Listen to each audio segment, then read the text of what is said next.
Excuse me.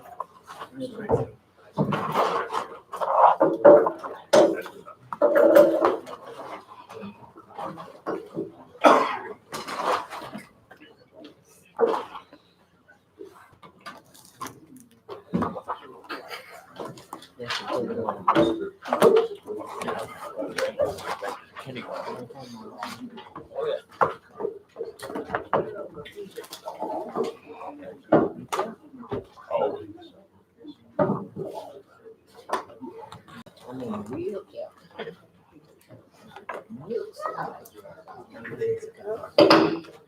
Good evening, ladies and gentlemen. We'd like to call the special commission meeting to order. City of Benton Harbor would like to give communication led by Commissioner of the Fourth Ward, Missionary Harrelson, to follow our Pledge of Allegiance led by Commissioner Singleton. Lord, we thank you for your loving kindness. Thank you for your tender mercy. Bless each and every one that's here on tonight. Let this meeting be a success. This we ask in your name. Amen. Amen. Pledge allegiance to the flag of the United States of America, to the republic for which it stands, one nation, under God, indivisible, with liberty and justice for all.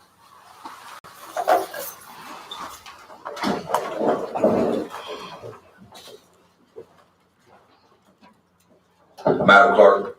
Commissioner Adams, Commissioner Edwards, Yes, President. Commissioner Harrelson, Present. Commissioner Henderson, here, Commissioner Henry, Present. Commissioner Isa, President. Commissioner Singleton, President. Mayor Muhammad. Present. Mayor Muhammad. This brings us to public participation, citizens' comments. Please register with the city clerk. She will call you recording. Carry none. This brings us to the interviews for the Medical Marijuana Provisioning Center applicants. The first scheduled applicant, February 24th, is the joint venture / complete relief. Please state your name and speak to the microphone. Hi, I'm Chase Ryan, And I'm Eric Bryant. We've got a PowerPoint presentation, and we use this repeated. Can I ask before they said that was okay? It's a flash drive.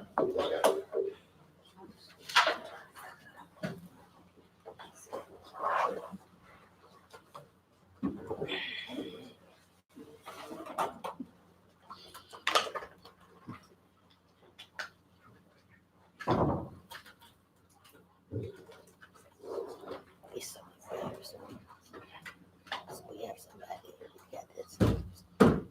Some bears.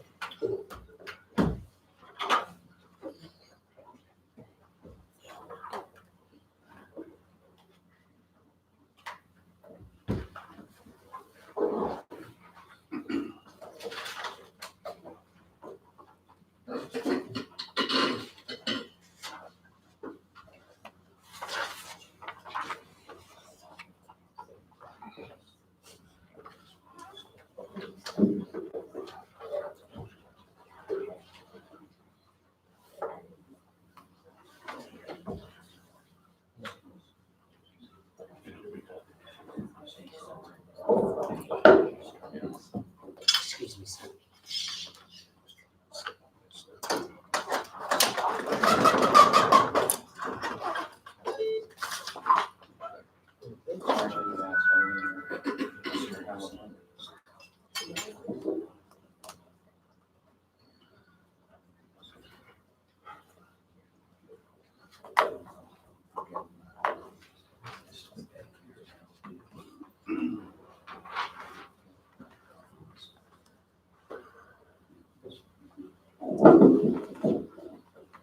Well, I guess while we're waiting for this, I might as well let me introduce myself and I can give you a little bit of background of myself and the company.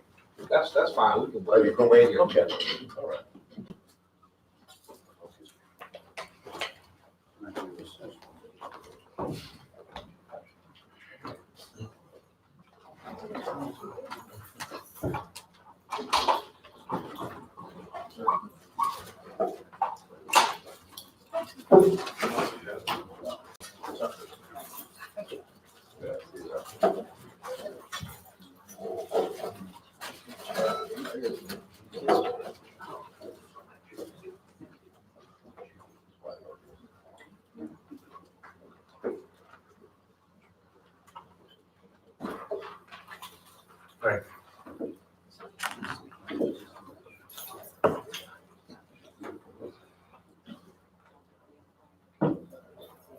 That's fine.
This one, just like that.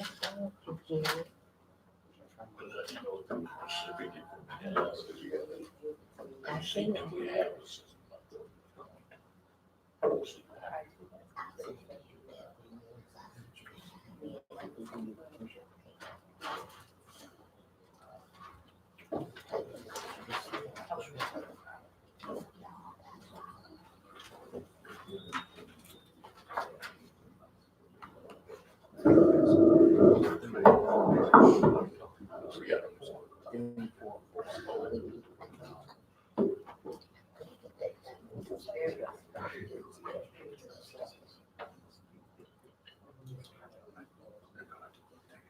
Is it final?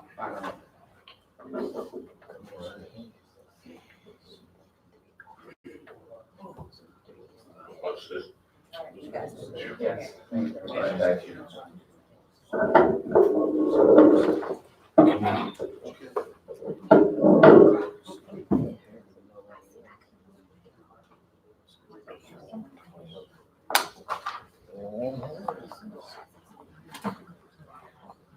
Okay. I think we're ready to start now. Please speak into the microphone, sure. And it's okay if you sit. Okay.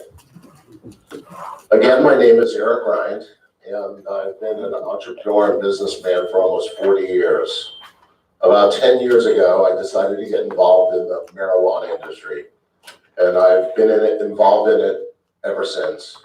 My expertise over the last 10 years itself, I've been involved in cultivation, sales, medical patient help, a lot of different areas that have given me expertise in the field.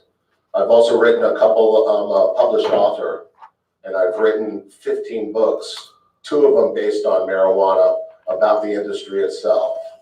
A few years ago,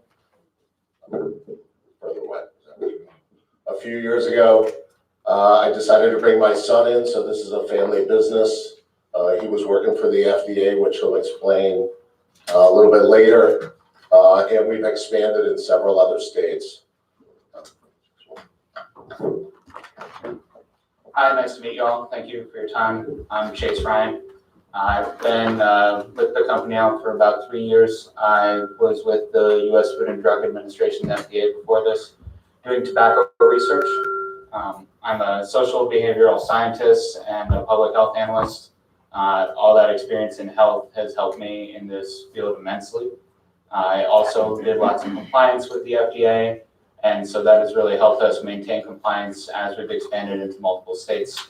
I am very proficient in pretty much all things marijuana technology related. So there's a bunch of POS systems and the state compliance system metric we use in other states, and I'm proficient in that as well.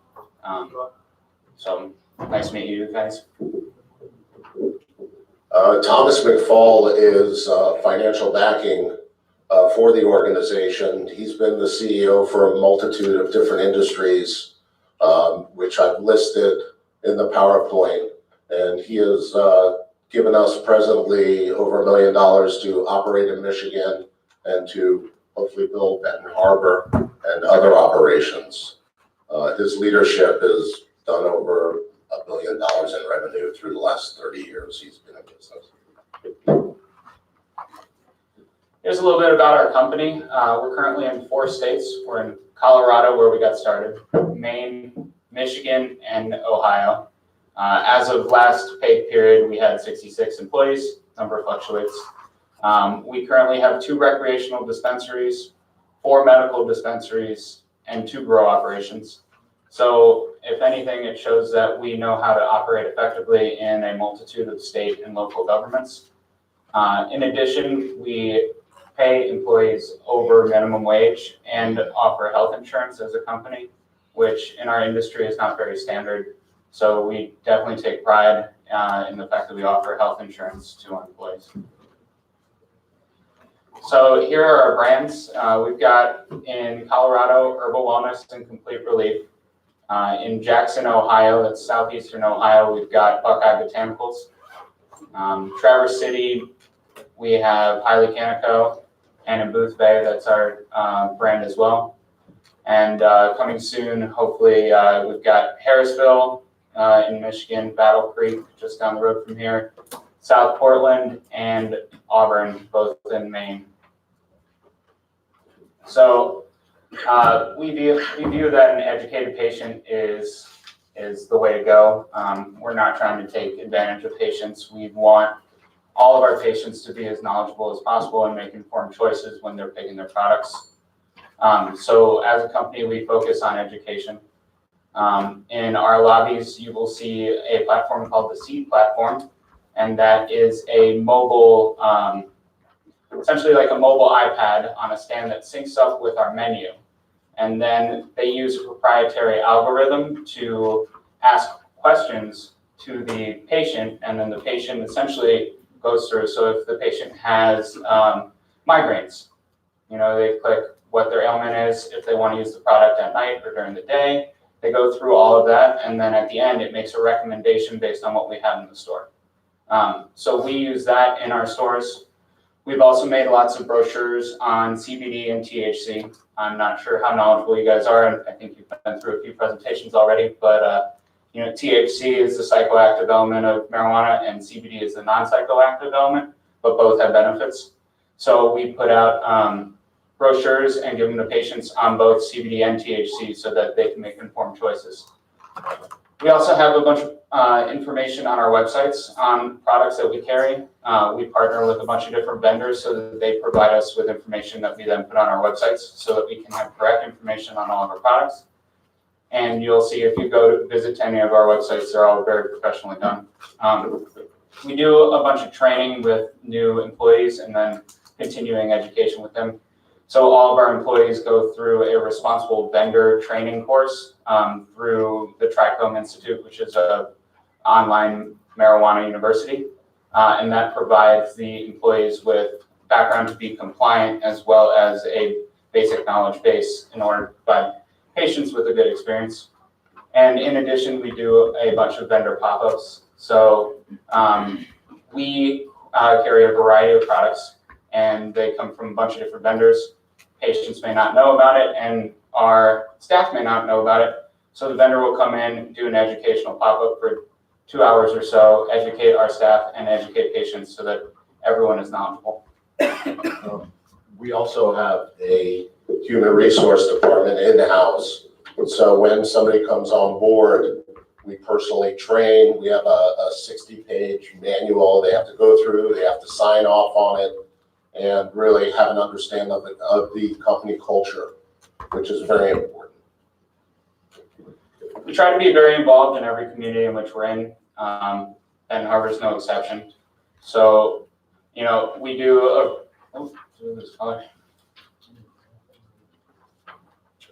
a variety of community activities to try and make it interactive as possible and not just a storefront. So on the left, you can't really see, but we do a farmer's market once a quarter in Colorado at our store. And during that farmer's market, we invite 4 or 5 vendors to come at the same time. And so when a customer walks in, they will get to experience all the different vendors and get a feel for all the different products that we carry. In Ohio, we built our provisioning center with a separate space attached to it for community gathering events. So we hold Mindful Monday, which is a yoga class, once a month at the dispensary, and it's free of charge, led by a yoga instructor. This is my turn. Okay, we also get involved in the community in other areas. With the city of Lafayette in Colorado, they uncovered a Coca-Cola sign from the 1950s inside a building. And they asked the community leaders or business leaders to help participate and finance the restoration of it. And I was very happy to do it, and I was one of the major funders for this restoration for the city, which they asked us to do, and I was more than happy to do it. Can't really see the representation there, but it's a pretty big sign. We take pride in our volunteering. We offer employees 12 hours of paid volunteer time annually. So we don't tell them where they have to go. We do have suggestions, especially for here in Benton Harbor, one of them being the Southwest Michigan Community Action Agency. So we'd like to partner with them and do food drives at the store, which we found in Colorado to be very successful, especially during the holidays. It actually gives our patients an opportunity to give back as well, and so everybody feels that they're involved. We'll do the food drives, donate it for them. It makes it very easy for everybody and rewarding as well. In addition, we are into the arts, and so with our location being close to the Arts District, we like to do work with the New Territory Arts Association and participate in sponsoring events such as Art Hops and Arttoberfest. That would, be a great partnership, I think, for us and for the community. Right now, we're working on several projects. And I just wanted to give you a little background of where we started. We started in 2011, where I acquired a medical dispensary, Herbal Wellness, and the cultivation operation. As the city developed, I saw an opportunity to buy a piece of property, and I spoke to the city, and we found a neutral site that was in an undeveloped area, and we helped actually develop the zone, which is actually completely built out right now.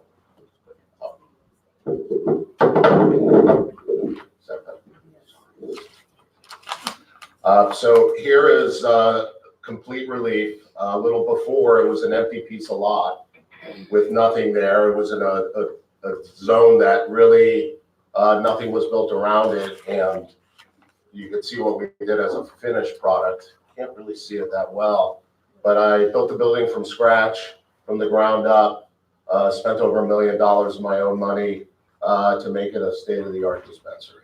And it's really redeveloped the area. There's now a hospital over there and a new gym. In the last couple of years, it's really revitalized the whole area. In Ohio, we opened up a year ago. We were awarded the store in Jackson, Ohio. So in developing the business plan, we decided that Jackson, Ohio was a very high, they have a big opioid problem there. And so in our business plan with the state, we decided to employ a full-time pharmacist to help on free patient consultation to our patients, to help them figure out what strain and what ailment works the best together. And in the last year, we've raised over $150,000 in tax revenue for the state.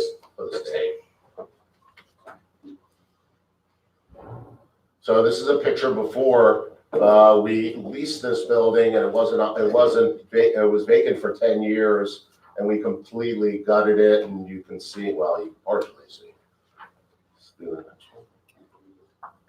You can see how we finished it. So we're also involved in Maine, and we have a store in Booth Bay, which I don't know if anybody is familiar with Maine. Nice coastal town. And we've also signed leases, and we're opening up in South Portland and Auburn. The store in Booth Bay has a grow operation, and it's a really nice medical dispensary. We designed the building using all local contractors, and actually we spent probably close to $300,000 with local subcontractors redoing the building and the interior work. In Ohio, just to go back, we spent about $225,000 remodeling the interior of that, using all local contractors. So we try to use local help, and employ their services instead of trying to bring somebody from the outside. Now coming to Michigan, last month, which was very exciting for us, we opened up in Traverse City. So we have a medical dispensary there. We've been open for a month. And out of the 13 licenses that were awarded, we were the second store to open. The state came in and inspected us, and on the first shot, we passed with no violations, no problems to take a second inspection, no infractions. And also now in Traverse City, we're developing relationships with different vendors for supplies, because right now, flour is difficult to get for a medical dispensary. The demand is much higher than the supply. So we're developing these relationships. So, if we have the opportunity in Benton Harbor, we'll be able to have good sources of flour and other medicine to supply to our patients. Flower is the bud that you smoke. We call it flour. Okay, now this, you can't really see it. This is the Traverse City store. It was a funeral home before. We were going to call it Wake and Bake, but no. No, but anyway, so we transformed it completely. It really is a very good looking store. You can't see it too well, but it does look, it's a good representation of the company. And we invested about $230,000 with a local contracting group, REI, based out of Traverse City, that used all local subcontractors for the build out as well. Now it comes to Benton Harbor. Okay. I know. Is that? So, Commissioner, it's not time. almost 2 years ago, I decided to invest in the community, and I bought a building on Territorial Road, 356 Territorial. Chase is passing around the before picture. It was just before, and then we made some renderings. And then we also, in passing around, we made some renderings of what the building's gonna look like when we're done. We're gonna give it a complete facelift, you can see there.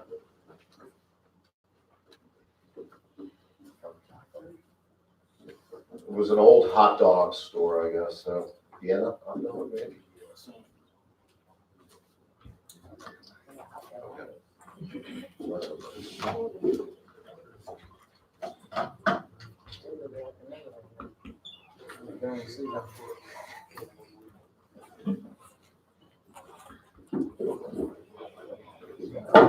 I know everybody's wearing suits in the pictures, but I couldn't find a lot of variations.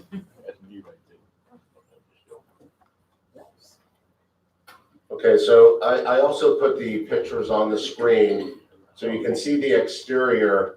You can also make out on the top, close to the roof, these dome cameras. And for us, security is very important. It's important to the patients and to our employees. We think that we have to create a safe environment so they don't have to worry about walking in and out of our store. So these dome cameras, which we're going to show you later, have a 360 vision. I mean, it's really state of the art. Chase is going to explain our security system to you so you can get an idea of how complete we try to make our operation. So this is the lobby of the building, and it has, you can't really see it, but bulletproof glass where somebody takes the patient, takes their information, and they're not allowed in the store until they are buzzed in and approved. So security-wise, nobody's coming in with a gun, breaking into the place. We have buzzer door entry completely throughout the store, and they have to be checked in with their ID before they can even enter, and it's completely enclosed. Here you can see the girl behind the bulletproof glass with our sales area, which you guys passed around, and you can get an idea a little better. Here's just another view of it. In the back, we have our vault rooms, which are steel doors that we use that are very secure, and Chase will explain that a little bit. So security, as Eric brought up, very important to us. It makes the patient feel safe as well as our employees. We partnered with Marsh Networks. They are one of the foremost security companies in the world. They're in over 600 banks. They're in other retail, government, commercial, and cannabis businesses. They are very high tech. They provide our NVR, our cameras, and the back-end intelligence software. So we have complete control over using the software to view our cameras and report events. It's very impressive. If there's ever an issue like a theft issue, they are available 24/7 for support and solutions when they arise. This is just a 4-camera view of actually our Traverse City location.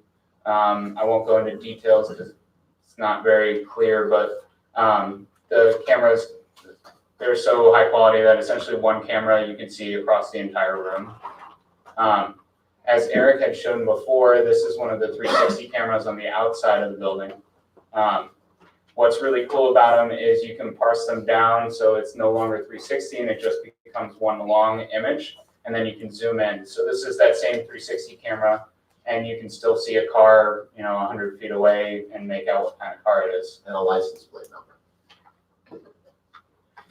So we have some additional security measures as well. As Eric mentioned, we've got buzzer doors throughout. I believe I saw them in this building as well. They're I saw the key card, fob entry, but we have buzzers and fob entry. So our employees can use fob entry, which we have control over. So if we let an employee go or there's an issue, at that instant, you can remove their access so they no longer have any access to the building. The buzzer doors are controlled by the receptionist. So there's a camera above the door that looks at it, and nobody gets allowed into the building without first getting buzzed in. And then the door from the reception vestibule into the sales floor is also a buzzer door. So you've got dual protection there. There's panic buttons throughout the building, as there's in the safe room, at the reception desk, and at the sales counters. We use ASSA deadbolts in conjunction with our electronic system. So ASSA is one of the leading security companies in the world, and they actually produce a key that's got a second, like a second pin set on it. So they're incredibly hard to pick. And I've been informed that they actually hold locksmith competitions every year to try and pick the deadbolts, and they can never get it. We use key card entry. Our alarm system is set up with video verification, so the monitoring company has remote access to our cameras. So let's say a raccoon gets hungry and is picking through a dumpster and sets off the alarm company will get a notification instantly. The camera pops up that went off. They can look at it and report if it's human activity or not. And so you're not wasting a lot of calls to the police department at 3 o'clock in the morning for nonsense. We also have a vault room that's got a steel door frame and high quality safes in there as well. So it's pretty impossible to get into. And then we use armored transport and have a bank account. Based on our reputation in other states, we were allowed to get a bank account here with the local credit union, GW Jones. And so we use them for cash transport and banking, so we don't actually have any cash that leaves the building. They come in an armored car. We use an armored car service. They pick up the cash, take it to their bank. None of our employees ever have to walk out with any cash. So banking is not an issue with us. And that's about all we got. We really appreciate your time and any questions. Does anybody have any questions for us at all? Yes, thank you. Chair recognizes First Floor Commissioner Henderson. Thank you, Honorable Mayor. I just have several questions in listening to your presentation. Why did you choose Benton Harbor? I heard everything that you said about all the things that you have, but I didn't hear why you chose the city of Benton Harbor for your business. So we saw that you guys were accepting applications, and we looked at it as an opportunity to help revitalize the community based on the history here, and it fits in with our business model as well. So we thought it'd be a happy marriage. My other question is, you talked about partnering with the Southwestern Michigan Community Action Agency and the Arts District. So my other question is, why those organizations, and if you... So with the Arts District, that's just a passion of ours is arts. And so we thought that would be a great partner for us because as Eric said earlier, we did the sign in Lafayette. And so he really, we appreciate the arts and thought that it would be a great way for us to give back to the community. With the Southwestern Michigan Community Activity, yes. So I am actually very into food banks and giving back, and I partner with some in Colorado that are they're healthy markets that underserved can go to and do their own shopping. And we thought that this organization had a very similar view, so we appreciated that. And my last question is, do you offer any stock options for your employees? So, Well, right now, we're a private company. We are developing a 401k plan for them, which we're going to probably be introducing within the next 6 months. That runs into a little bit of an issue because of the federal banking system. Some banks won't accept the program, but we are working on it and talking to some credit unions to develop it. And we are speaking to GW Jones right now, working with them. Chairman recognizes Second Ward Commissioner Edwards. Thank you, Chair. Good evening to you. Nice to see you here with your interest. My question is, basically, everybody that has put in an app and gave us a presentation, pretty much the same, except for a few things here and there, right? So, what I would ask, my first question is, give me something that's not written. Something that nobody else in here has put on their paper. Well, we're a family business. Even though we're expanding, we still put in that family touch. So I know every employee at every store. I spend probably 2 weeks a month traveling and dedicating time to each one of our locations. So I would say, even though we're becoming more corporate, we're still a family business, and we take pride in that. My second is a statement, but you can respond. With all the other agencies that you got in contact with, they're all established. But there is a lot of citizens here who might be trying to do some things. You can call them grassroots organizations. They might not even be documented as an organization. But you can see here we have like 4 wards. So there are times when these entities, they reach out, but they don't reach out to the full infrastructure of the residents. What can you do to reach out past it? Let me give you a perfect example. I know you don't know the boundary of the harbor, but to the residents, there's 2 Benton harbors. There's one on that side of Main Street and there's one up the hill. All the agency directs their attention to the art district, that side of Main Street. What can you do up the hill? Well, I think if we speak to the community director to the city, we can work and put together some programs that can help that other side of the community. We're open to any suggestions and have the financial bandwidth to help support any programs you put at us. Thank you, Chair. Chair recognizes Commissioner at Large Isom. Thank you, Honorable Mayor. I just have one question. How important is customer service? Probably number one.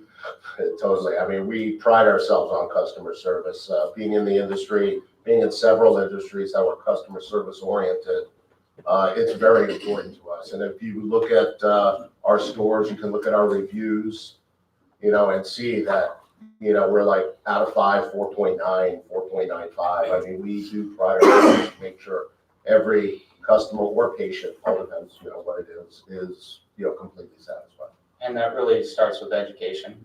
Our customer base has to be educated, and coming into a community like Benton Harbor that doesn't have anything established, that's our main goal in providing good customer service, is really educating the whole community.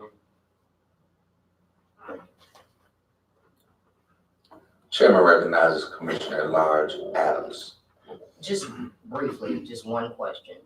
And when you found out that Benton Harbor was opting in with an ordinance for others to apply, how long did you start studying the city of Benton Harbor and its ills, or it as a community as a whole? I would say close to 2 years ago, because I bought the building literally July of 2018. Okay. So we studied it, we saw the opportunity, we saw what we can bring to the city. Okay. And that's why we're. And you studied the portion of the community that interests you the most, where you would be located, is what I heard in your presentation. Yes. Thank you. Thank you. Chairman recognizes Third Ward Commissioner Henry. Thank you, Chair. I want to thank you for coming and getting approved and to be in business in Benton Harbor. I'm looking at a lot of your information, and you did do your research on Benton Harbor, and you do talk of our economic status in Benton Harbor. So I can see that you know that the community is in poverty. And there is quite a few card holders. And some are senior citizens on a fixed income. And I'm wondering, out of compassion, is there any reduced fares for card holders in the Benton Harbor proper 4.5 miles? Benton Harbor is a hub, and it always has been.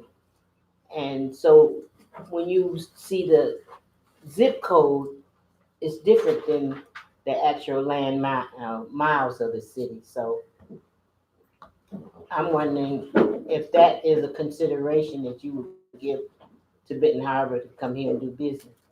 Yeah, so we will offer veterans discounts, indigent discounts, and as well as senior discounts. We also do local discounts as well. We do this in Colorado, is the areas around the city that we're located in, we give a local discount.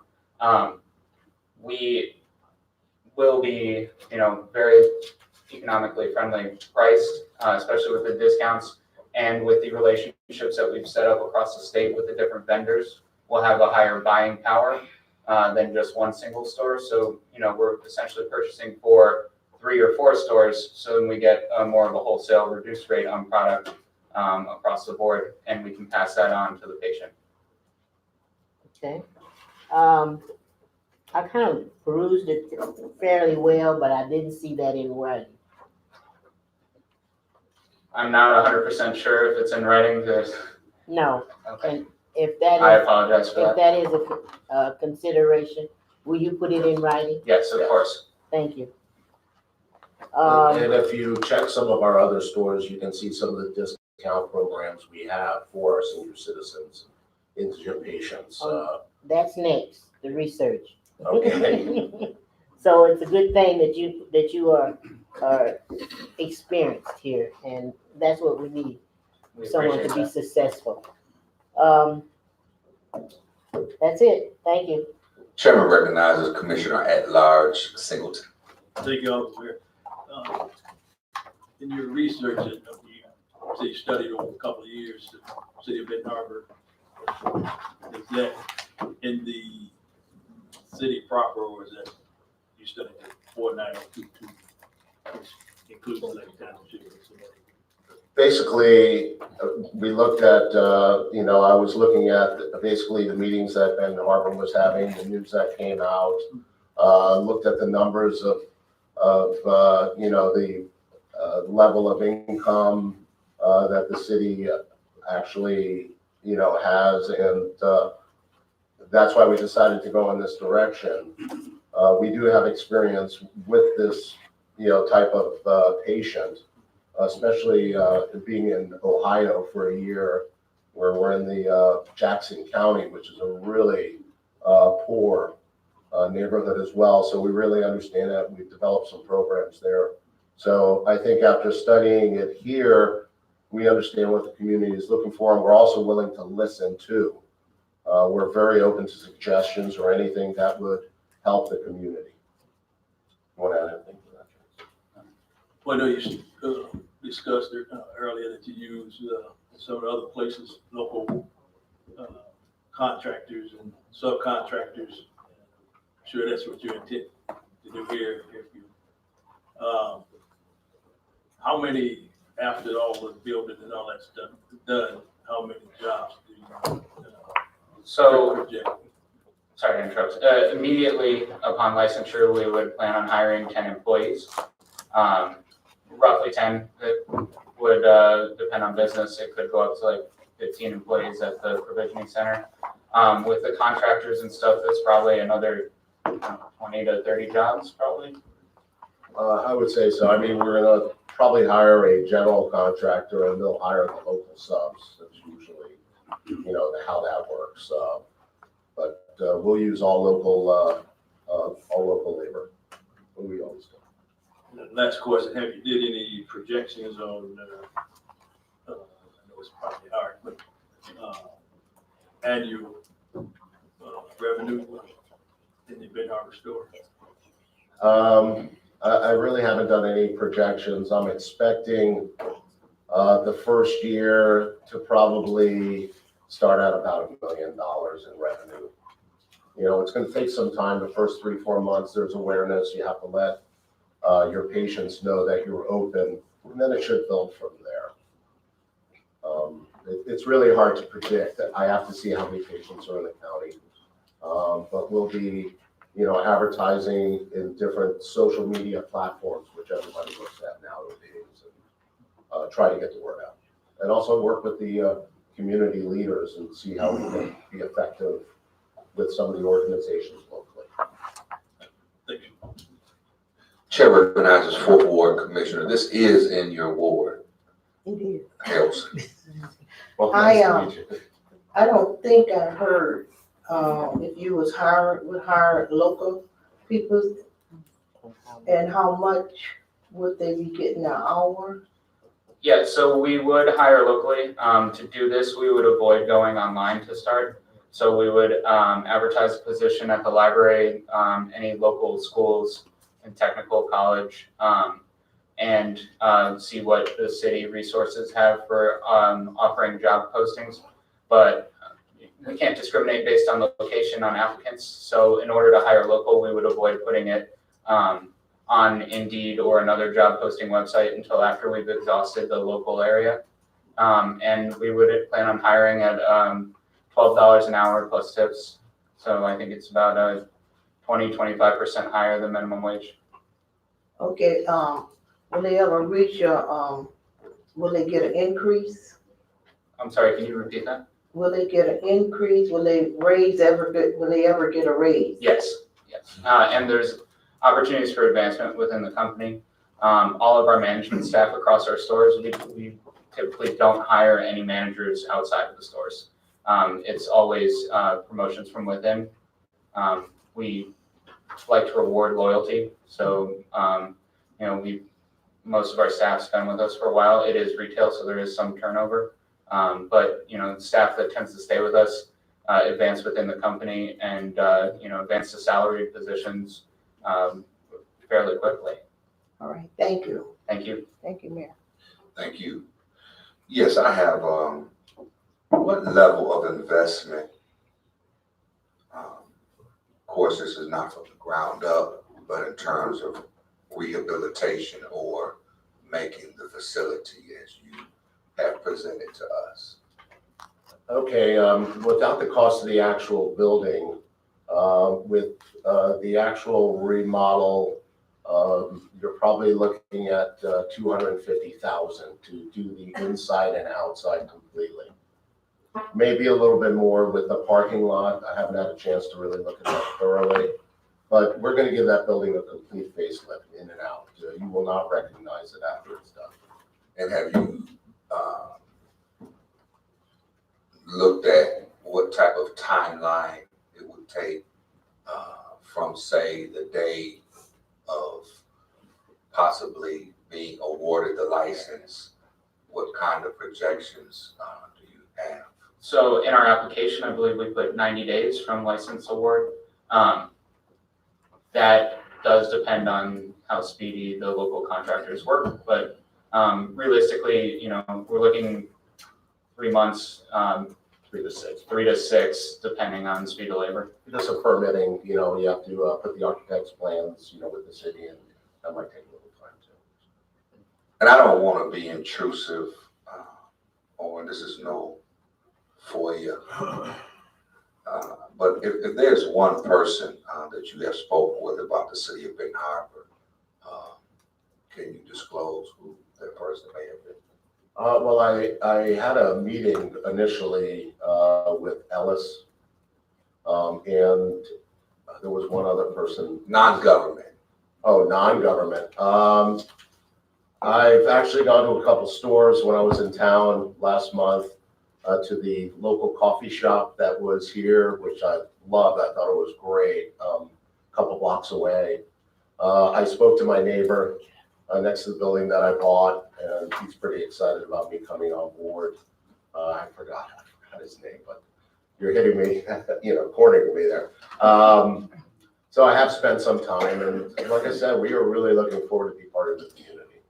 And hiring local help, we do hire from within, and from assistant manager to manager. With us opening up other locations around the state, it could give them even bigger opportunities in another town as well to start from here.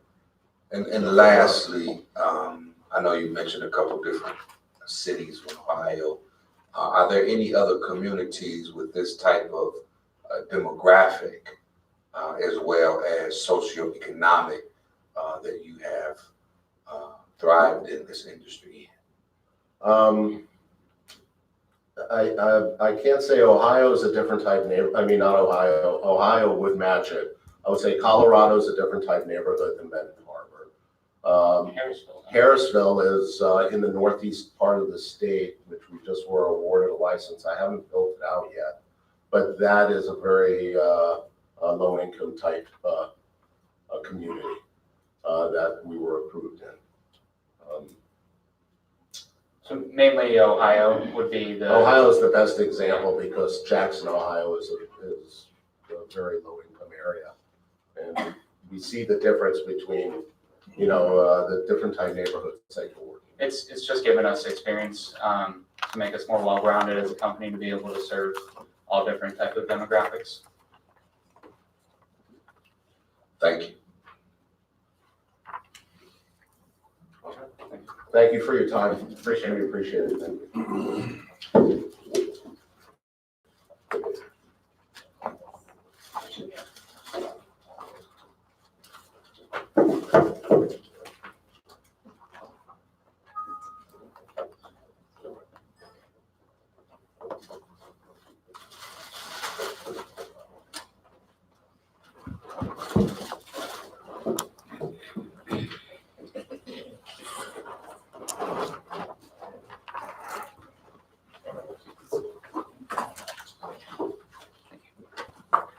Thank you very much. Thank you, sir. The next applicant, the Harvest Group, are you present? Is there a PowerPoint presentation? Would you need access to the our Director of Community Economic Development, Director Jennings, can assist you.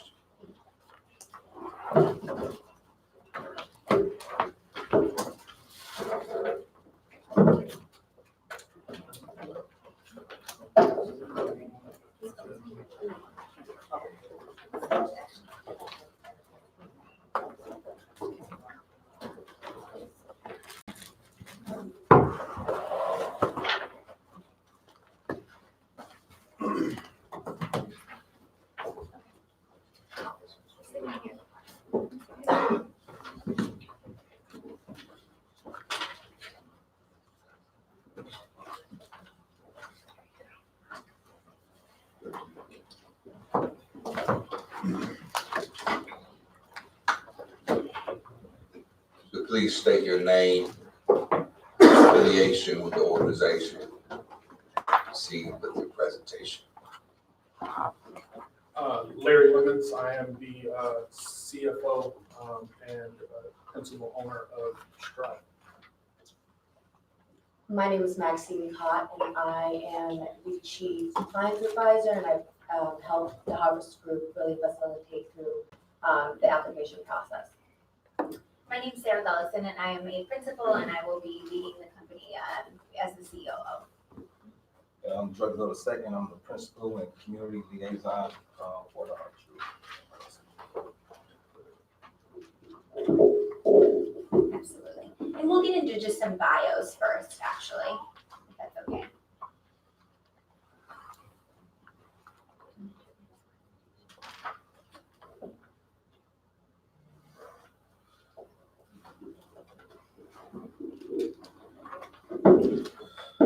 I'm Drug Bill, and like I previously said, and born and raised here in Benton Harbor, graduated in 2005, went on to further my education at Wayne State University, receiving my undergrad in criminal justice and then my master's in sports administration.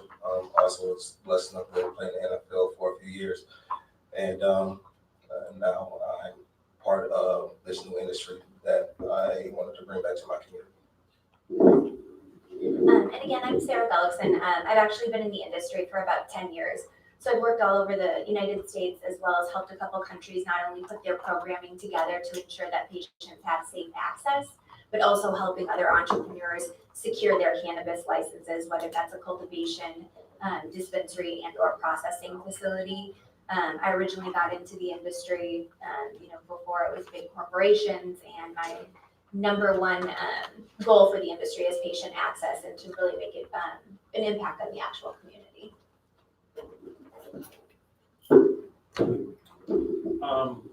I'll speak for myself as well as Donnie Burton, who was my partner. Donnie spent a number of years in the working for Santa Fe Venice, and now is an entrepreneur who is one of the leading minorities in the cannabis industry, along with myself, speaking all over the country, most recently at the National Black Caucus meeting in Washington, D.C., speaking heavily to minority inclusion in this industry, and getting out as entrepreneurs, making sure that this is positively affecting our community. Myself, I started as a financial advisor, working for JP Morgan Private. My degree is actually from the University of, from Eastern Michigan University. I double majored in finance and economics. After I left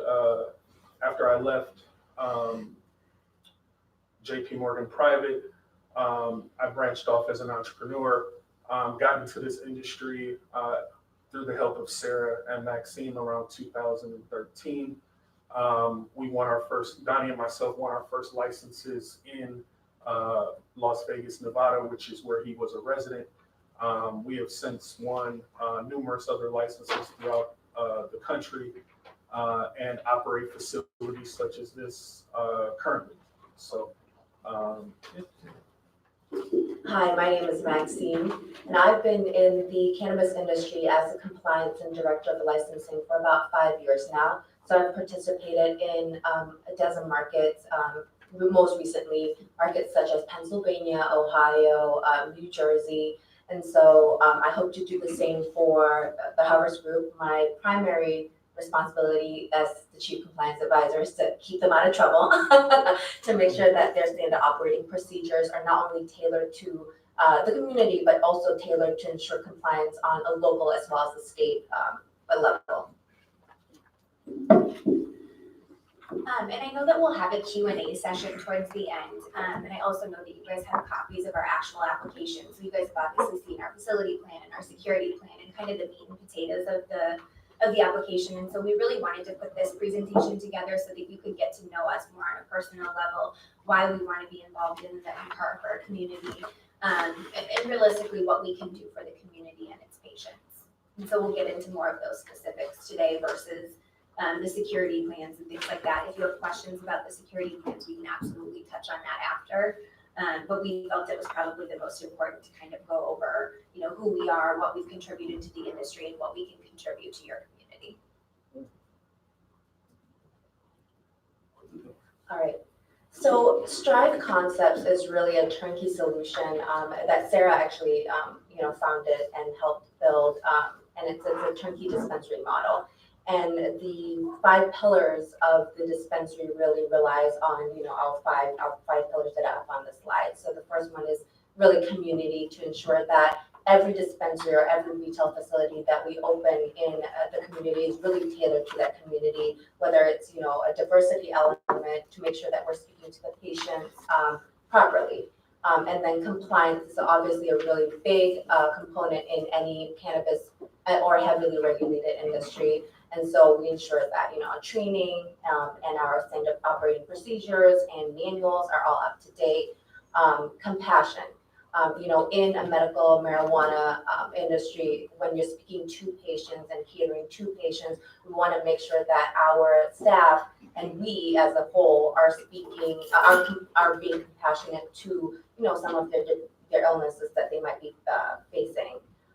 Care. that kind of ties nicely into that as well, making sure that we are only distributing or selling or recommending products that are not only compliant but are tested. So we ensure that, the outpatients are intaking, actual medicines that are good for them. And then lastly, culture, to ensure that, we're building a culture not only internally within our dispensary walls, but as well as within the community that speaks to the community. And so those are our 5 main pillars. Absolutely. And this concept really was created from going state to state to state and really taking the best practices from each state and each community. I know that you guys had asked several questions about, have we been a part of a community such as Benton Harbor? And I can answer you that we absolutely have. We've worked in all types of communities. I personally worked in 25 medical markets over the last 10 years, in addition to 5 countries. So we've worked in higher end communities. We've worked in, communities that need a little bit more support. But we definitely like to take the best practices from all of the communities to put the best model in place in the community that will exist in.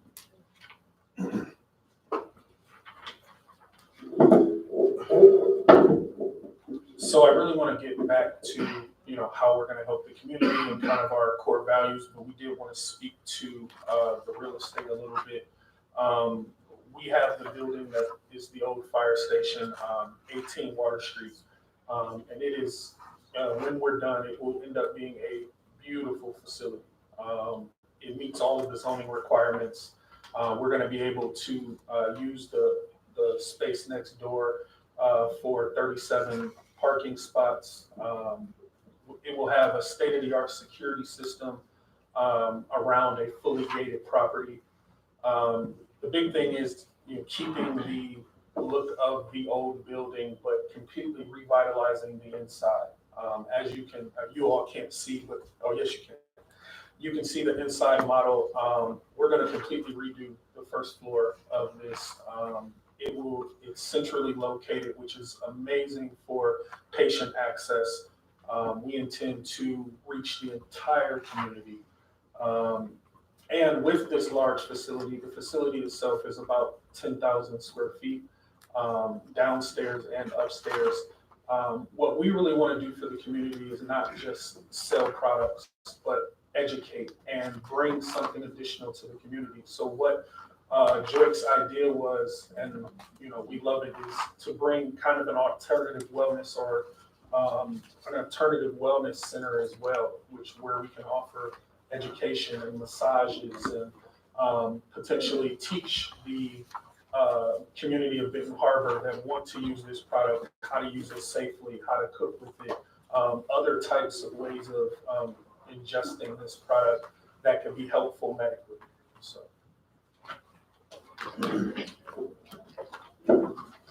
And then, the main reason we're here, we really want to touch on, some of the community benefits that, the dispensary will bring to the community of Benton Harbor. The first one that, is primary is job creation. So we definitely intend to prioritize hiring of locals with a focus of women and veterans. And, we are applying for a vertical license, meaning, the grow, processing, and a provisioning center. So in the event that we are successful with a vertical license, we anticipate that we will have up to 70 to 80 employees.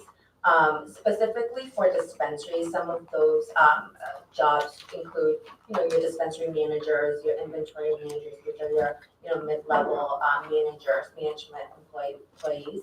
And then you've got your patient care coordinators that will be interacting day-to-day with the patients, receptionists, and security guards.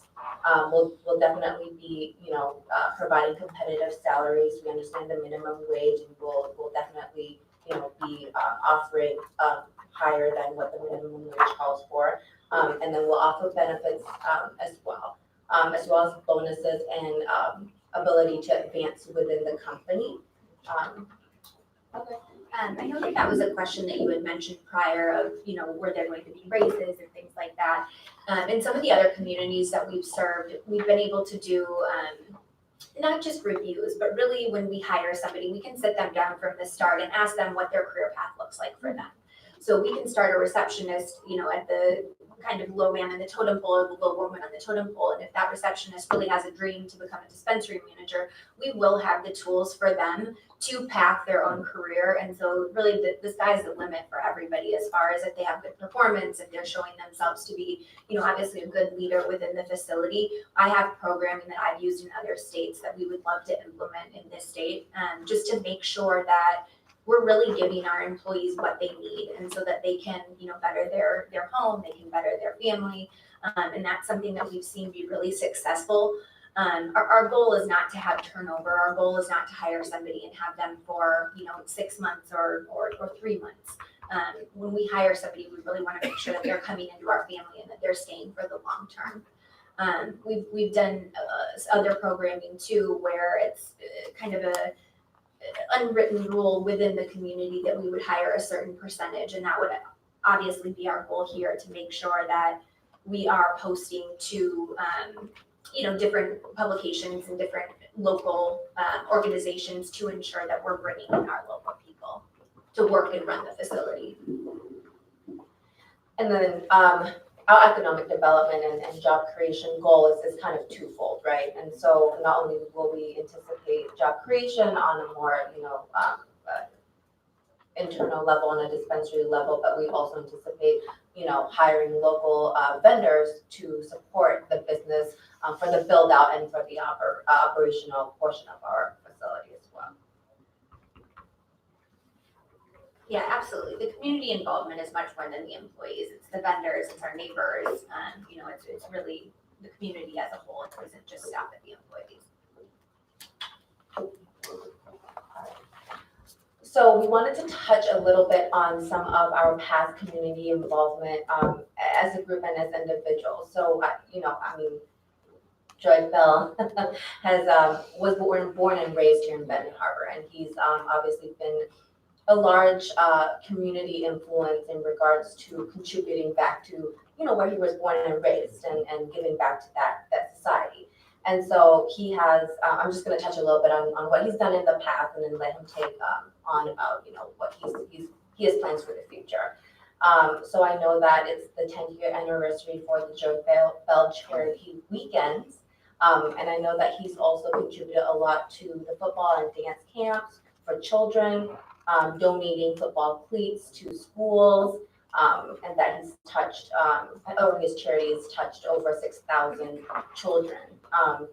And, for honor roll students, I know that he's done, some shopping sprees for the holidays, as well as, abused and battered and veteran support. And so I know that Joy has a lot of future plans for his charity, and so I'll let him touch on that more on a local level.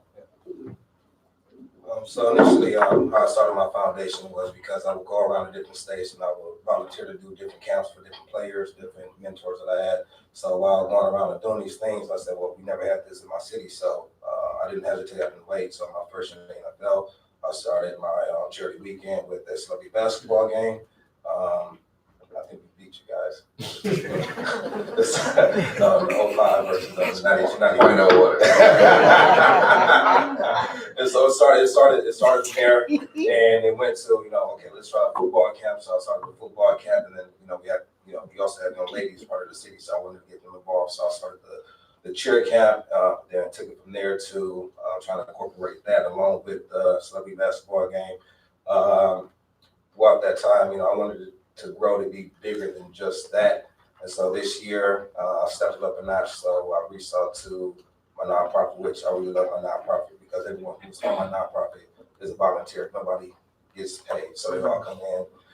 They bring their expertise in whatever field it is, whether it's a project manager, whether it's a coordinator, it's just going to be a part of the nonprofit. It'd be just part of something bigger than yourself in the community. And this is definitely bigger than me.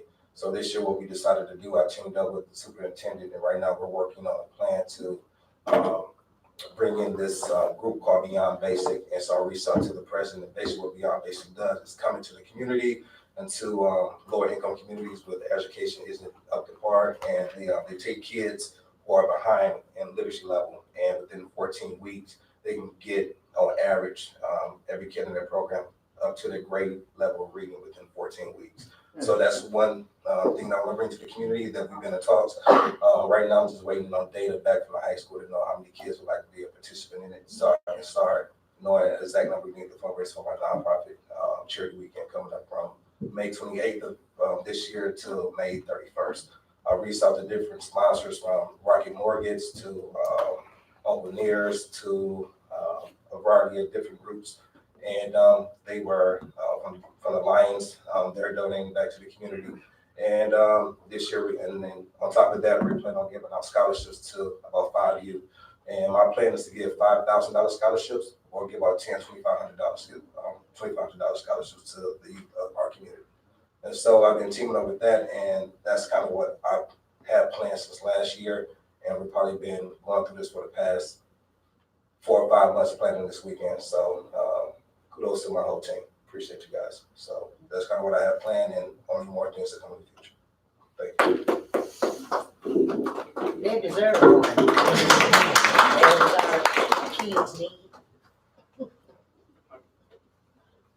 And so in our research, in addition to obviously what Joy touched on, in our research on what Benton Harbor really wants support with, we intend to contribute to organizations where we can to touch on the key points, which seems to be what Benton Harbor cares about, which is political and social justice through, fair wages, employment opportunities, home rehabilitation through donations, community development blocks, and vacant lot revitalization, without facility, turning it into a parking lot, making sure that it is a facility that people want to come to, and that trickles down to the supporting businesses that might be around in the area that people might naturally support because they're in the area, like your coffee shop, your local coffee shop, or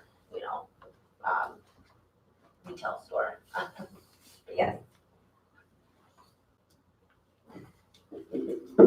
All right, and then I'm going to touch on the operational timeline. I'll speed through it pretty quick so that we have enough time for question and answers. The timeline is always a tricky conversation. We have a proven model, meaning we open facilities across the United States. A lot of that depends on how quickly we can get through the special use permit and how quickly we can get our plans into for architectural drawings and things like that. So while we already have our floor plans produced, the quicker we'll be able to go through the processes, obviously, the quicker we'll be able to work with you all. So we're looking forward to that. So we phased it out. Typically, we should be able to open the facility in about, I would say, 6 months. I'm not going to oversell you and tell you 3. The building that we've selected needs a little bit of revitalization, and so we're going to want to be mindful of that. So our first phase is going to make sure that we finalize our state and city licenses. And then our second phase would be to get into our building improvements, obviously have a general contractor, make sure that we're hiring local people to rehab the actual facility. And then we would move on to phase 3, which is going to be hiring and then finalizing the building rehab.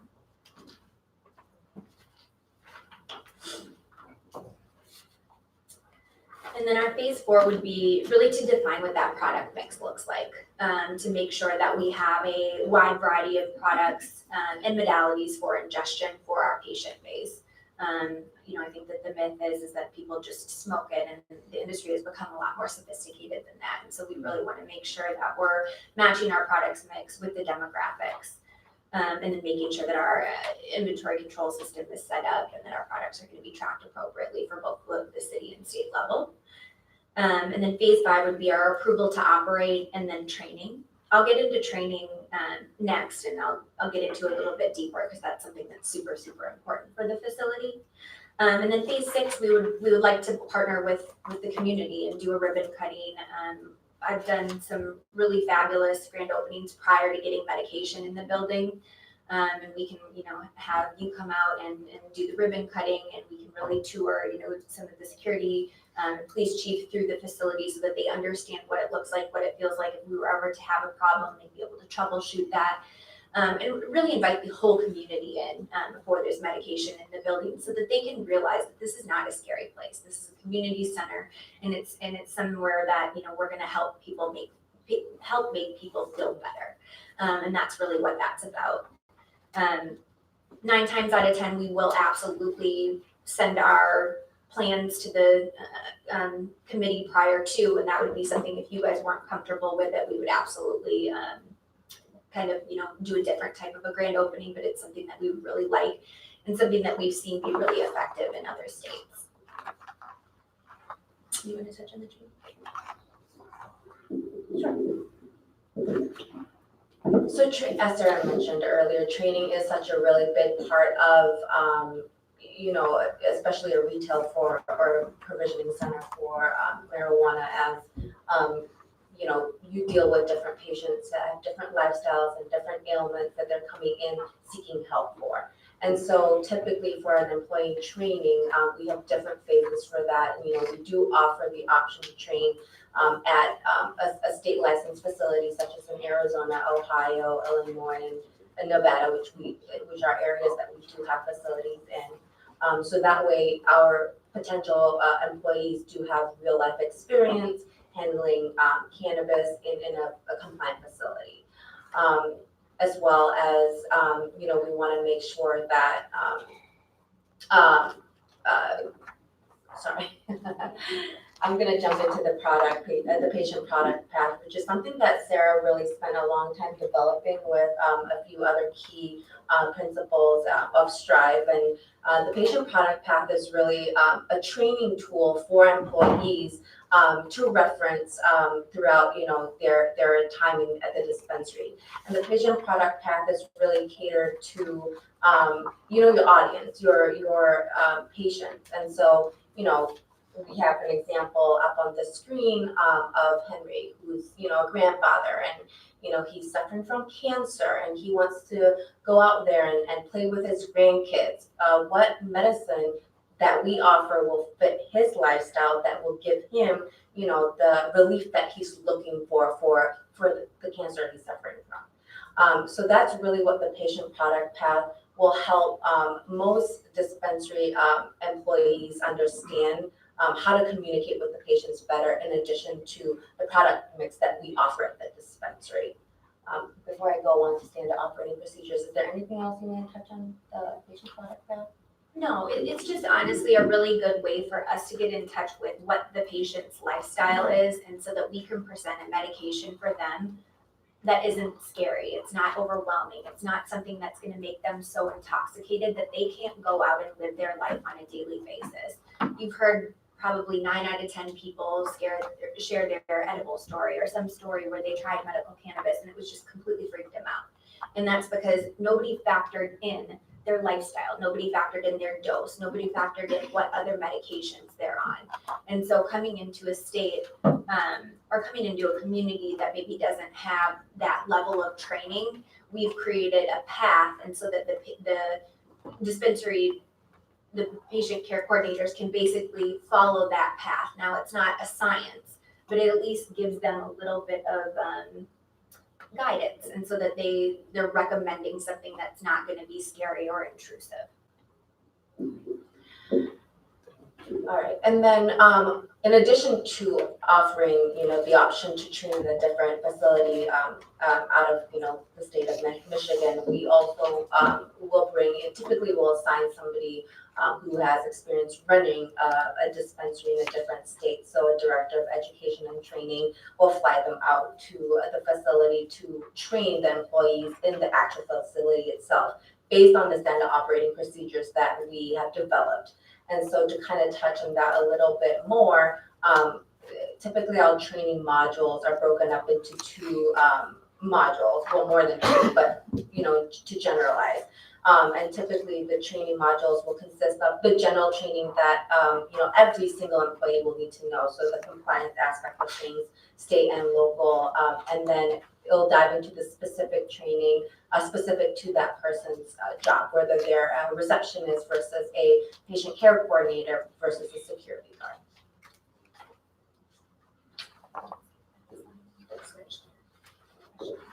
All right, well, we want to thank you all and open up for Q&A considerable time.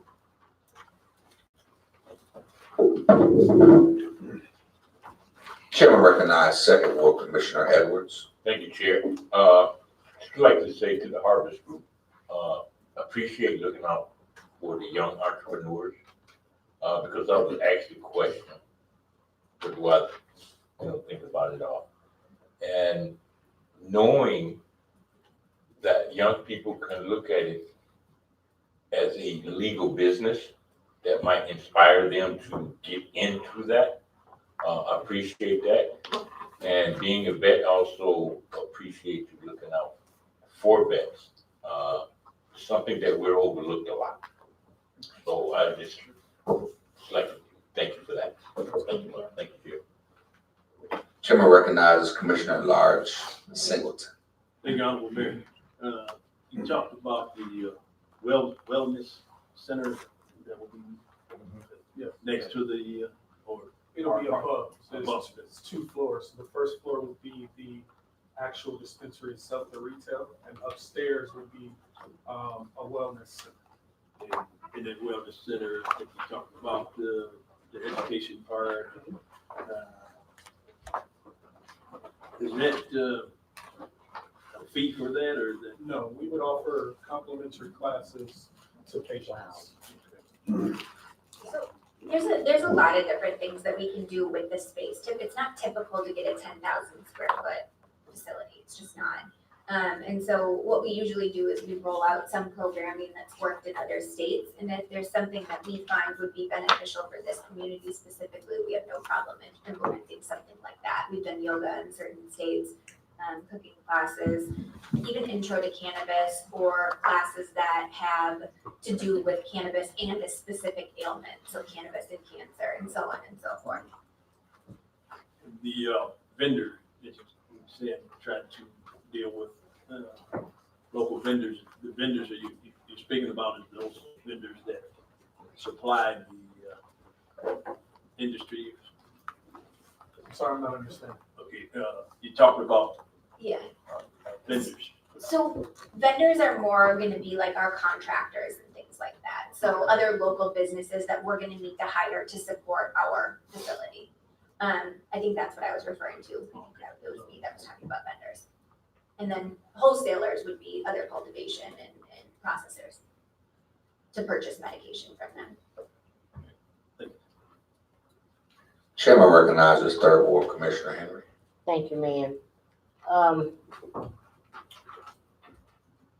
The more I do research on marijuana, then I know that there's a group of people that we're leaving out.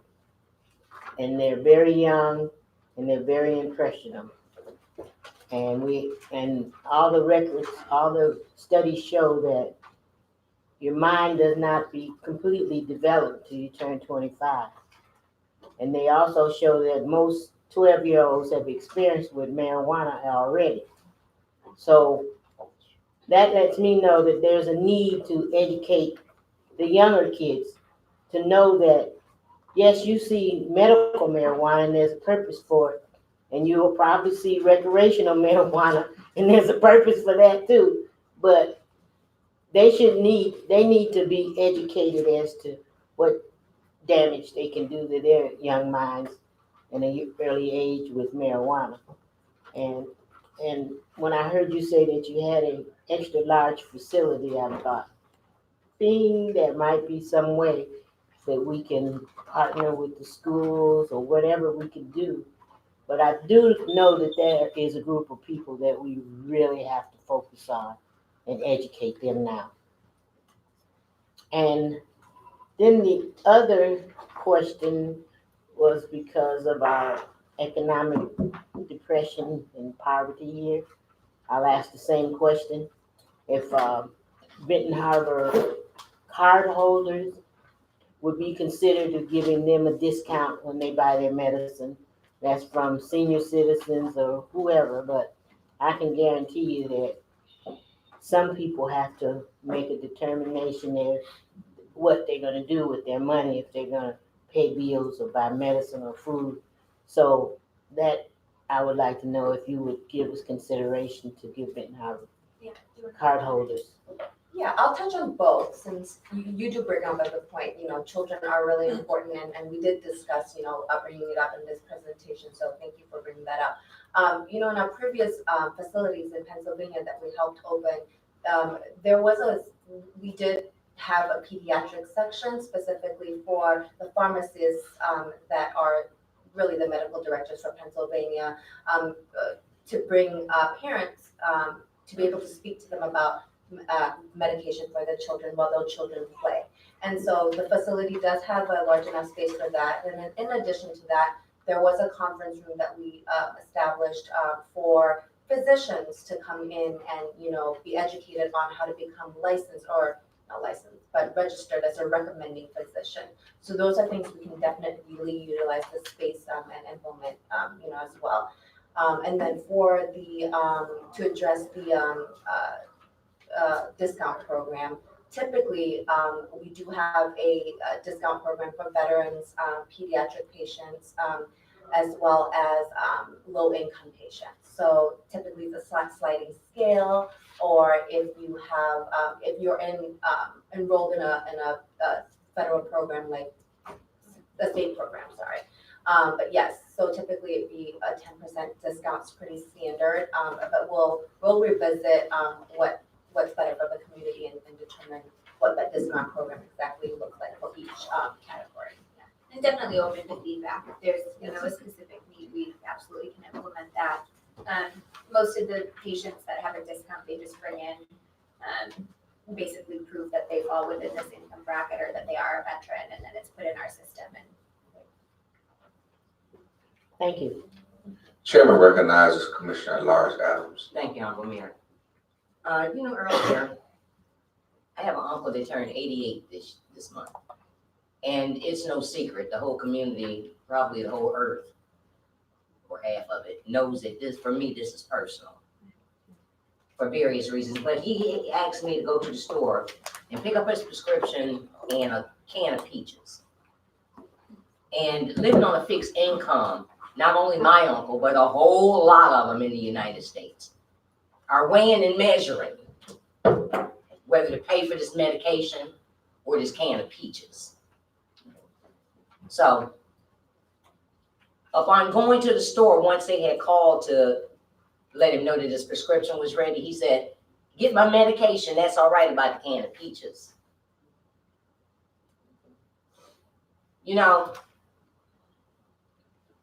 I didn't have to think about it or weigh or measure anything because I helped him to take care of his business in spite of my own and his communities. But we have a whole lot of suffering elders that I'm hoping and praying that this thing that we're all tapping into puts pharmaceutical companies out of business. This man takes so many medications, it's just totally ridiculous. But he's still here. I'm hoping that we can find something within this cannabis thing to solve a whole lot of array of problems. And in spite of what my colleague said, I want to thank you for speaking with the superintendent because I spoke to the principal earlier. I'm doing my part in spite of some of the naysayers within the community because we can't sleep on this thing. It's too much to be done. Educating our children are first and foremost. But I just want to thank you, and hopefully that everybody that has ears will hear exactly that, to continue to research and come up with some ways to take care of the elements of arthritis, high diabetes, high blood pressure, all of that. Hair loss, you name it. Thank you. Oh, wait, there was one more thing. I heard you mention something about the space next door. Is that the empty lot that belongs to the Brownfield Authority Board? You purchased it? I just asked because I thought that I was going to be able to do a fundraiser with the children of the school or the PGA, but maybe it's discussable. I don't know.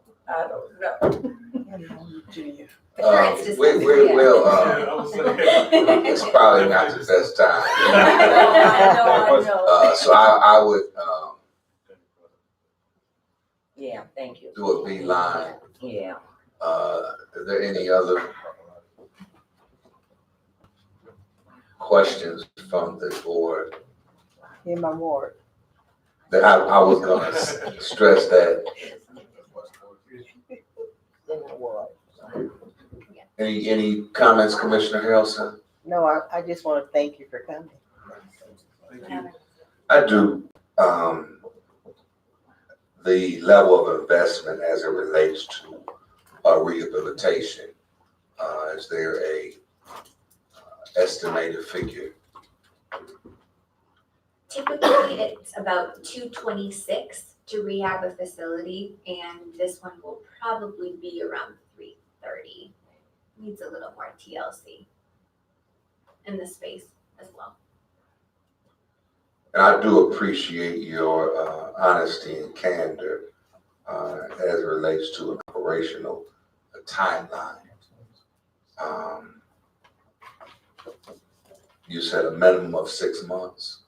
Yeah, a lot of the jurisdictions will put a time limit on us, and we actually just had one that was 6 months, and I'm telling you, it's almost virtually impossible to open in 6 months. Now, if we can do it, we're all in. But it's a work in progress in the sense that we have other people that we have to rely on just to make sure that we're doing everything in the most sophisticated way possible. Just to speak to that, we've opened up a ton of facilities between the three of us. And whenever you see that 6 month timeline that most cities, states, whatever put on you, you just look and you know that nobody's gonna meet it. You know, it just almost never happens. So, you know, we're hopeful, but just to be realistic, I mean, if anybody has told you 2 months, 3 months, anything like that to us, we've opened up enough facilities to know that's just not, it's not realistic at all. And so we're not gonna come up here and tell you all something that we don't believe that we can do. We're gonna make sure that we get this facility right. So on the high end, what would you, and I know it's hard, but of course we don't want, you know, for it to be a kind of pie in the sky. Sure.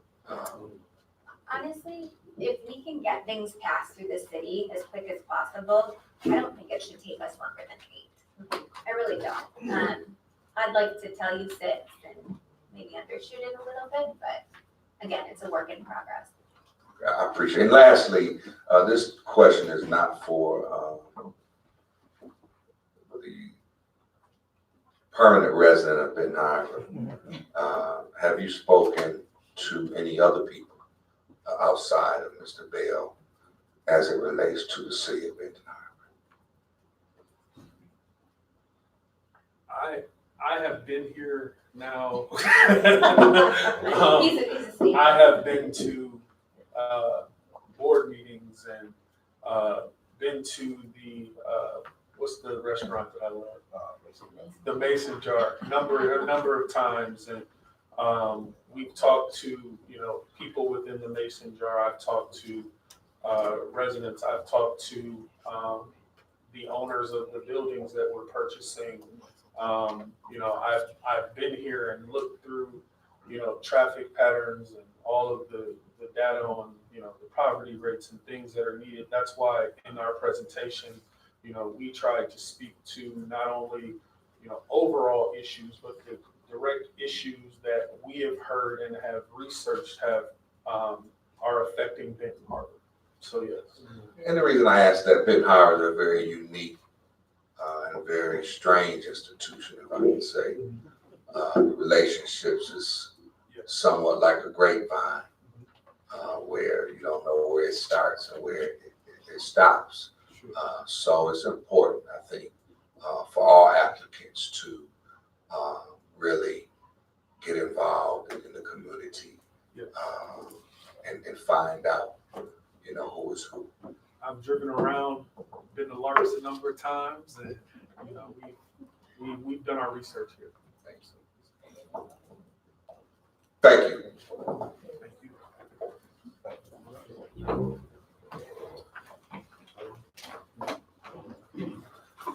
If the council desires a 5-minute recess, Yes. between Madam Clerk, do I need to make a motion for recess or? Yes. Support. Commissioner, Commissioner Adams. Commissioner Singleton? Yes. Commissioner Henderson? Yes. Commissioner Adams? Yes. Mayor Pro Tem Seats? Yes. Commissioner Henry? Yes. Commissioner Harrelson? Yes. Commissioner Edwards? Yes. Commissioner Isom? Yes. Mayor Muhammad? Yes.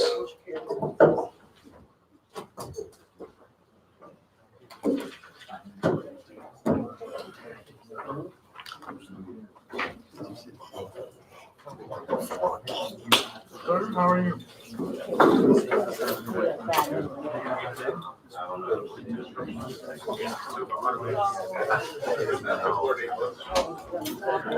No.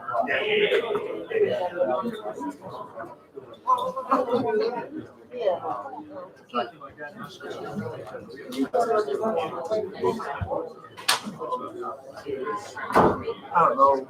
You guys want to know?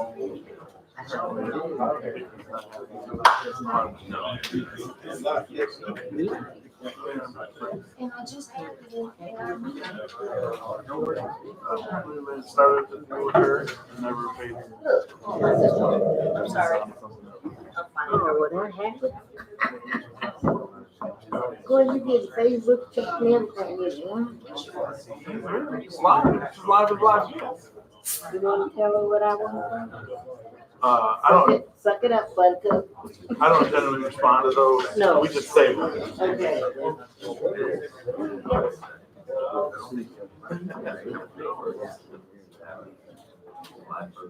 Oh, Officer Clark, are we on? yes. I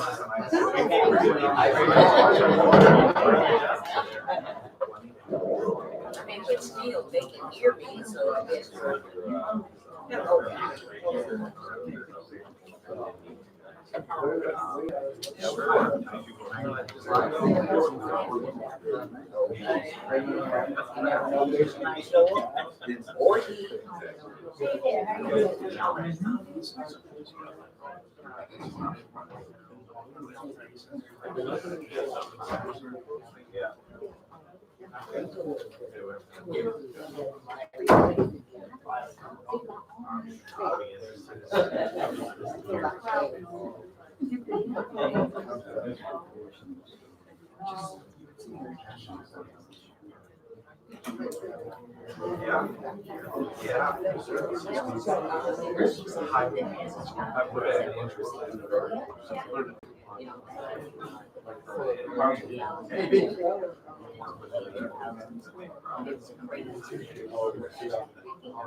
Is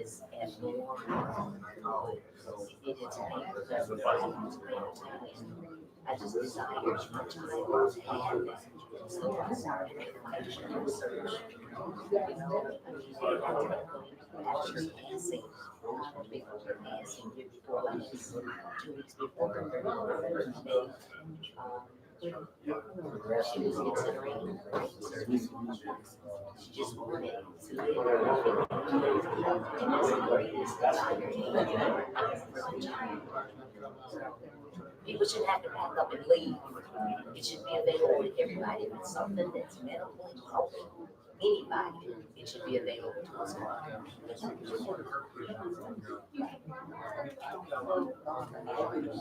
Say that again.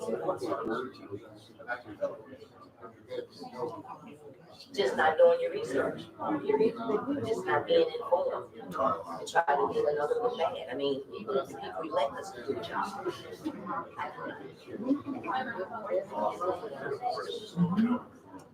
Because it's always been considered something bad. And I think that that's because so many people have gotten in trouble for that, especially people of color. And I think that's where it actually gave it the label of being bad, because they're it must be a bad thing. We wouldn't look at it now. And if nobody needs to work on their community like Benton Harbor does, we deserve to take this chance to try to do our own community development and allowing business to come in, take a big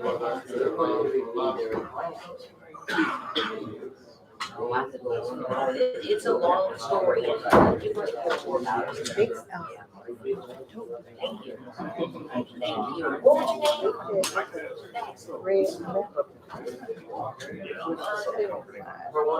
name?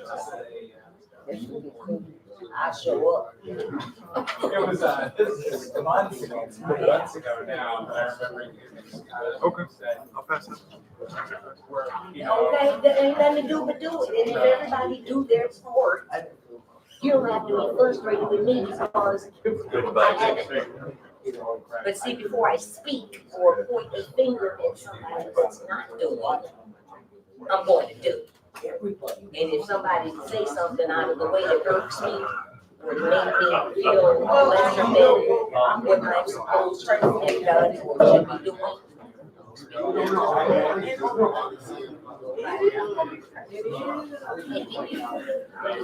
You guys enjoy the rest of the meeting or your evening? Yeah. We have 3 more. Yeah, I think we have probably 4. That was the second one. That was the second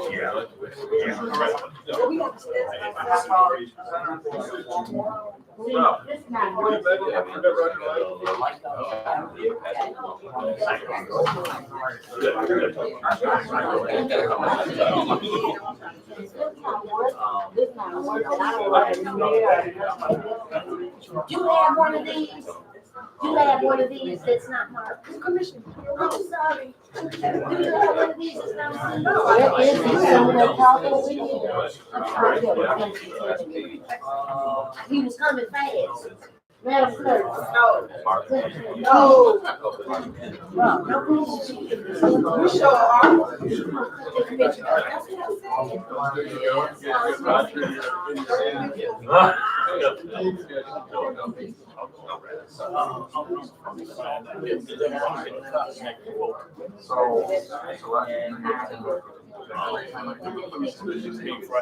We were not gonna host it. Because we had bad leadership. It's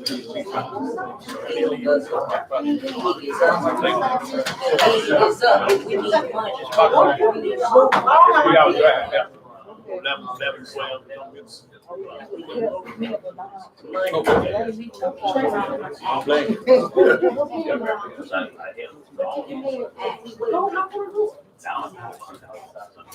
How's everybody?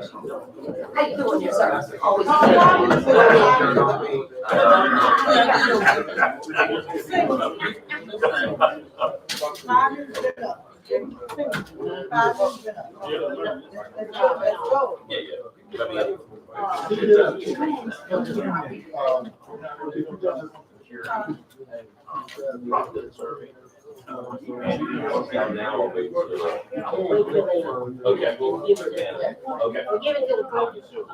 Okay, great. Yeah, you can.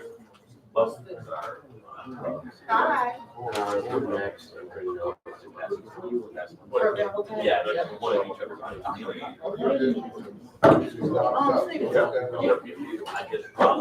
Let me give one.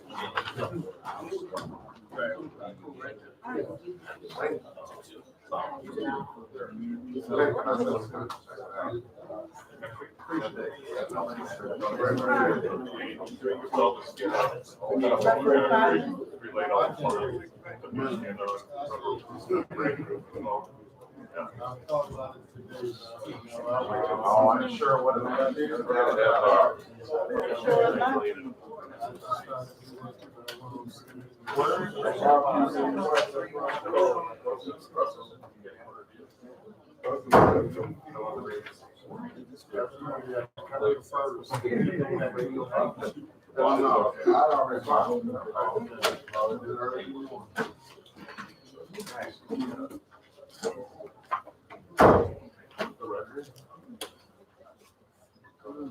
They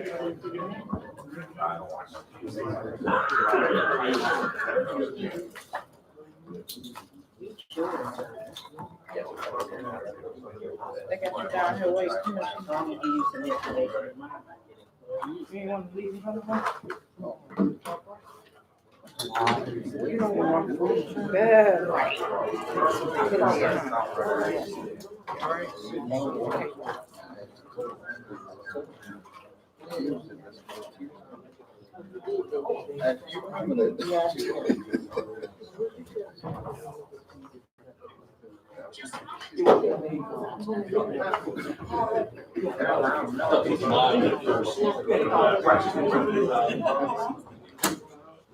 Is there a bell to ring or something? Or is that supposed to be 5 minutes?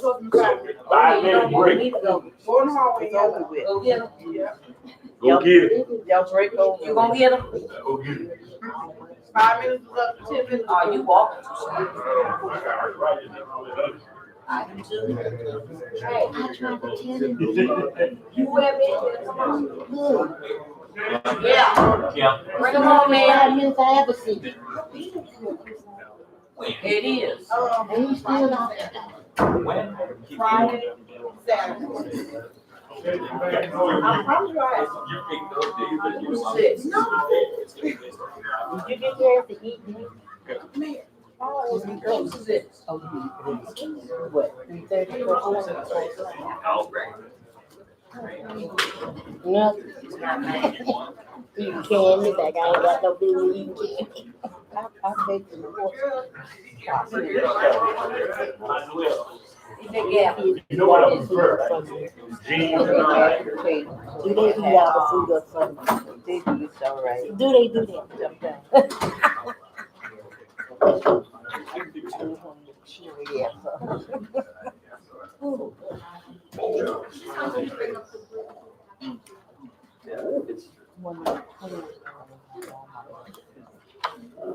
We'd like to resume from recess.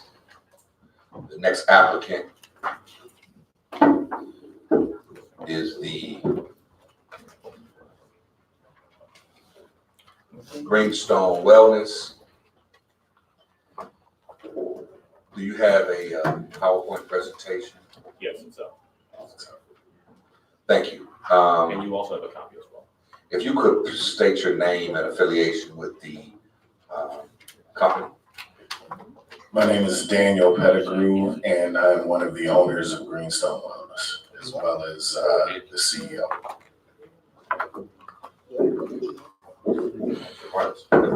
Jamil Taylor, Director of Operations.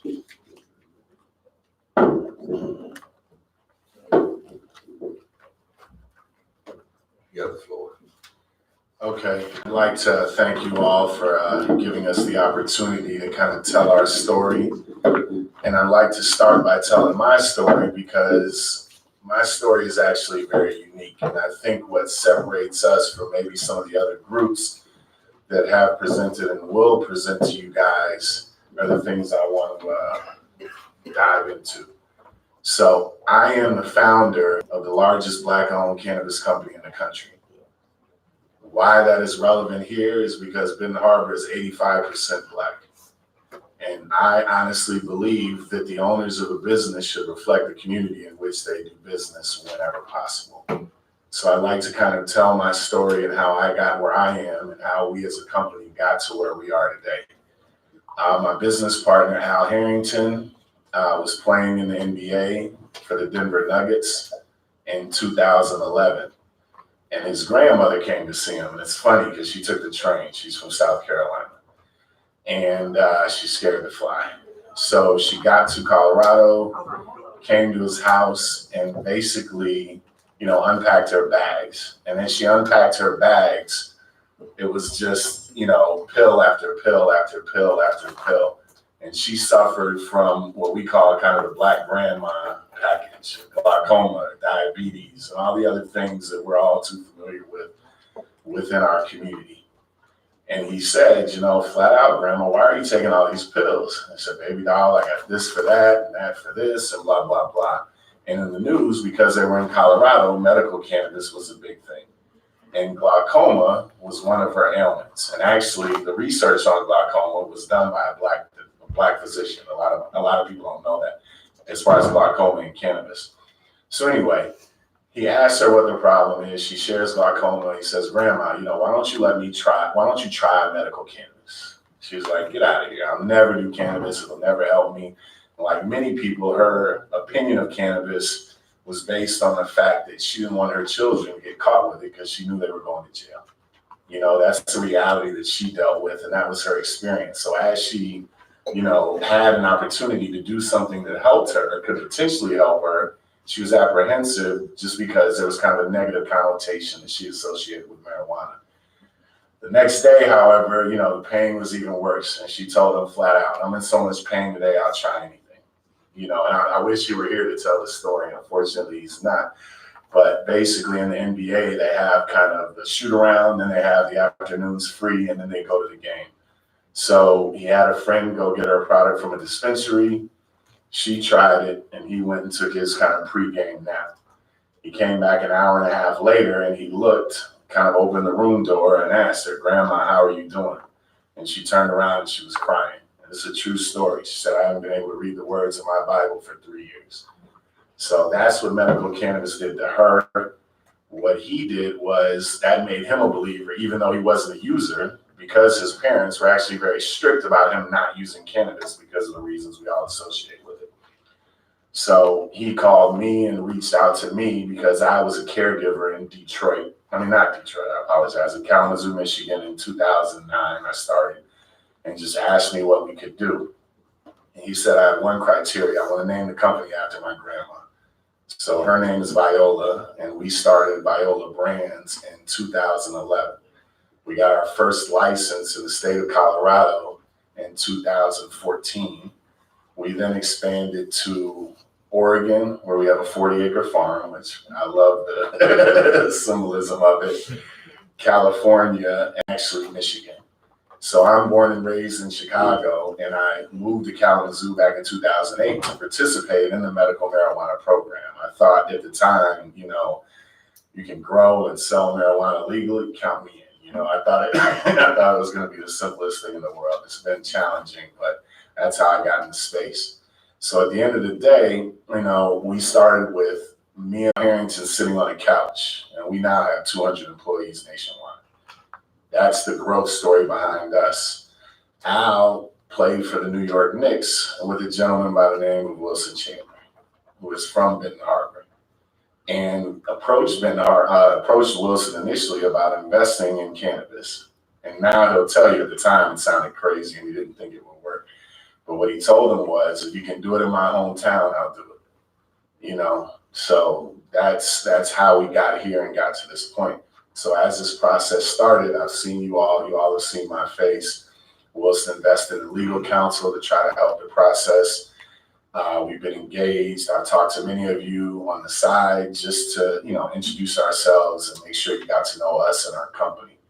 But the goal of Wilson was to bring a world-class facility to his hometown. He wanted, not LA. He didn't want to go to, anywhere. He wanted to be in Benton Harbor. That's where he's from. That's where his family's from. That's where he grew up. That's the town that raised him. That's where he wanted to make an impact. The reason he wanted to make an impact, because in Colorado, what we saw is the effect of medical cannabis on the community. It drove up property values, and more importantly, it created a ton of new jobs. And it created jobs that people can take. Of our first 3 employees, they all still work for us. They all started making $18 to $20 an hour. They all right now have 6-figure jobs. We can't get rid of them if we wanted to because their skill set is so specialized. So these are people who might not have had the highest level of education, might not have been what traditional people would say are the most impressive resumes. They're people that were willing to work their tails off, believe in a vision, and now their families are benefiting from that. And that's what Wilson wanted to share. He wanted to create job opportunities for the community he grew up in because he was extremely aware of the fact that that doesn't really exist on the level it should in the city of Benton Harbor. And he wanted to do it in a way that was You know, the people that work for him and his facility can go anywhere in the country and take that skill set and apply that job. You know, we want employees that can outgrow us, but we want to train and hire locally from the community, again, that Wilson grew up in. And I saw Mr. Bell, he's a good friend. I love and respect what he's doing, but I do think it is important that you have local ownership. You're gonna have to see Wilson. He's still here. He comes all the time. He came during All-Star to see his grandma. His father still lives here. His kids still live here. There's a different level of responsibility and accountability, I believe, when you have to see everybody. And again, the cannabis space is 3% owned by Black people. So when you talk about role models and you talk about examples of these children growing up in Benton Harbor, I think it helps that they can see one of the people that came from their community be the mayor. I think it helps they can see the people from their community represent their community on the council. I think that's important to set an example and be a role model. And for me personally, with the history of the war on drugs, you know, I graduated from high school in '91. Some of the best and brightest I've seen go the wrong way, either going to jail or losing their rights, their right to vote, their right to, you know, student loans, their right to public housing. It's really affected our community. And it's affected, you know, I'm sure everybody in this room knows somebody that's been drastically affected by the war on drugs. So if you can take a negative and turn it into a positive and set an example as to what that looks like for kids, not only as a basketball player, but post basketball as an entrepreneur, that's what Wilson wanted. And that's why it was his priority to, you know, potentially open a dispensary in Benton Harbor. The reason we became involved is, quite frankly, we're the best in the country at what we do. We'll compete with anybody, and we do in highly competitive markets. We just applied for applications in Maryland. We had the highest score in the country out of 230 applicants. We just applied in Missouri. Out of 1,200 cultivation applicants, we had the highest score in retail, and we had the highest score in processing as well. So what Wilson wanted was best in class, and fortunately we had a relationship and he found best in class. So that's kind of who we are and who I am. And again, we're the owners, the decision makers, and the people that are gonna be, you know, responsible, hopefully, to you guys, should we have this opportunity. We're the people that you can hold accountable. And again, we're from this area. So I just wanted to share that with you because I think it does make us unique. I know it makes us unique because I go to these things. I went to a show in Las Vegas. There were 35,000 people, maybe 300 or 400 were Black. And I think, you know, I want it understood. We're incredible at what we do. We just happen to be Black. But I think the fact that in a town that's 85% Black, the fact that the ownership is Black is relevant. So I just wanted to put that out there. With that, I want to get started on our presentation. So, about Greenstone Wellness. We are a minority-owned cannabis business. It is led by a native son of Benton Harbor. It's just what it is. You guys know Wilson. You've seen him grow up. You've seen him evolve. He wants to come home and do something. Apparently, his family can't leave Benton Harbor. So, as Lee always tells me. So, you know, that's just kind of what it is. It's locally owned and operated. And I think, how do you know how to help a community if you don't understand the community? How better to understand the community than be of the community? Legitimately minority owned. As you get business opportunities, quite frankly, there are a lot of front ownership situations. I'm not implying or saying that anybody's doing that, but what I will say is we're not doing that. Again, the people you see, and when Wilson comes back and when my partner Al's around, we're the people you're going to be able to hold responsible for the decisions we make. The best-in-class operational expertise in cannabis verticals. Again, we're now potentially operating in 6 states, currently operating in 4, and we've also been licensed in Michigan already. So we're through that process, and that process is extremely difficult. So we've been vetted. The project will provide jobs and economic development in a town of need. I was going back and forth on my way here as to whether or not I should say the story, but you can never go wrong with the truth. So when Wilson told me, he said, you know what? I want to get everybody I know jobs so they don't have to ask me for money.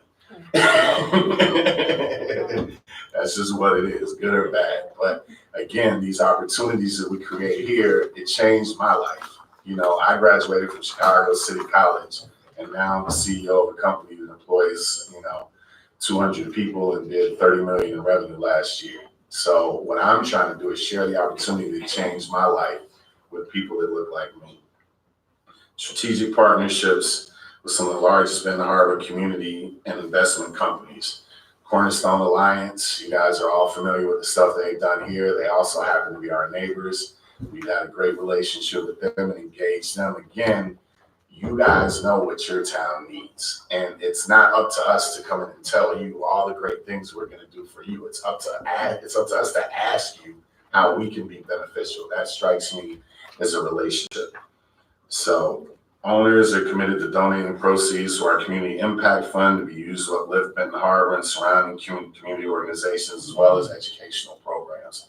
Wilson has already been engaged in the community. He's willing to commit 10% of our adjusted gross to give back to the community. So that's not a fake number. That's a significant number. And the reason why it's so high is because he wants legitimate partnership. Again, we're trying to consider what's best for Benton Harbor, and Wilson, I think, being a native of Benton Harbor, has a unique understanding of that.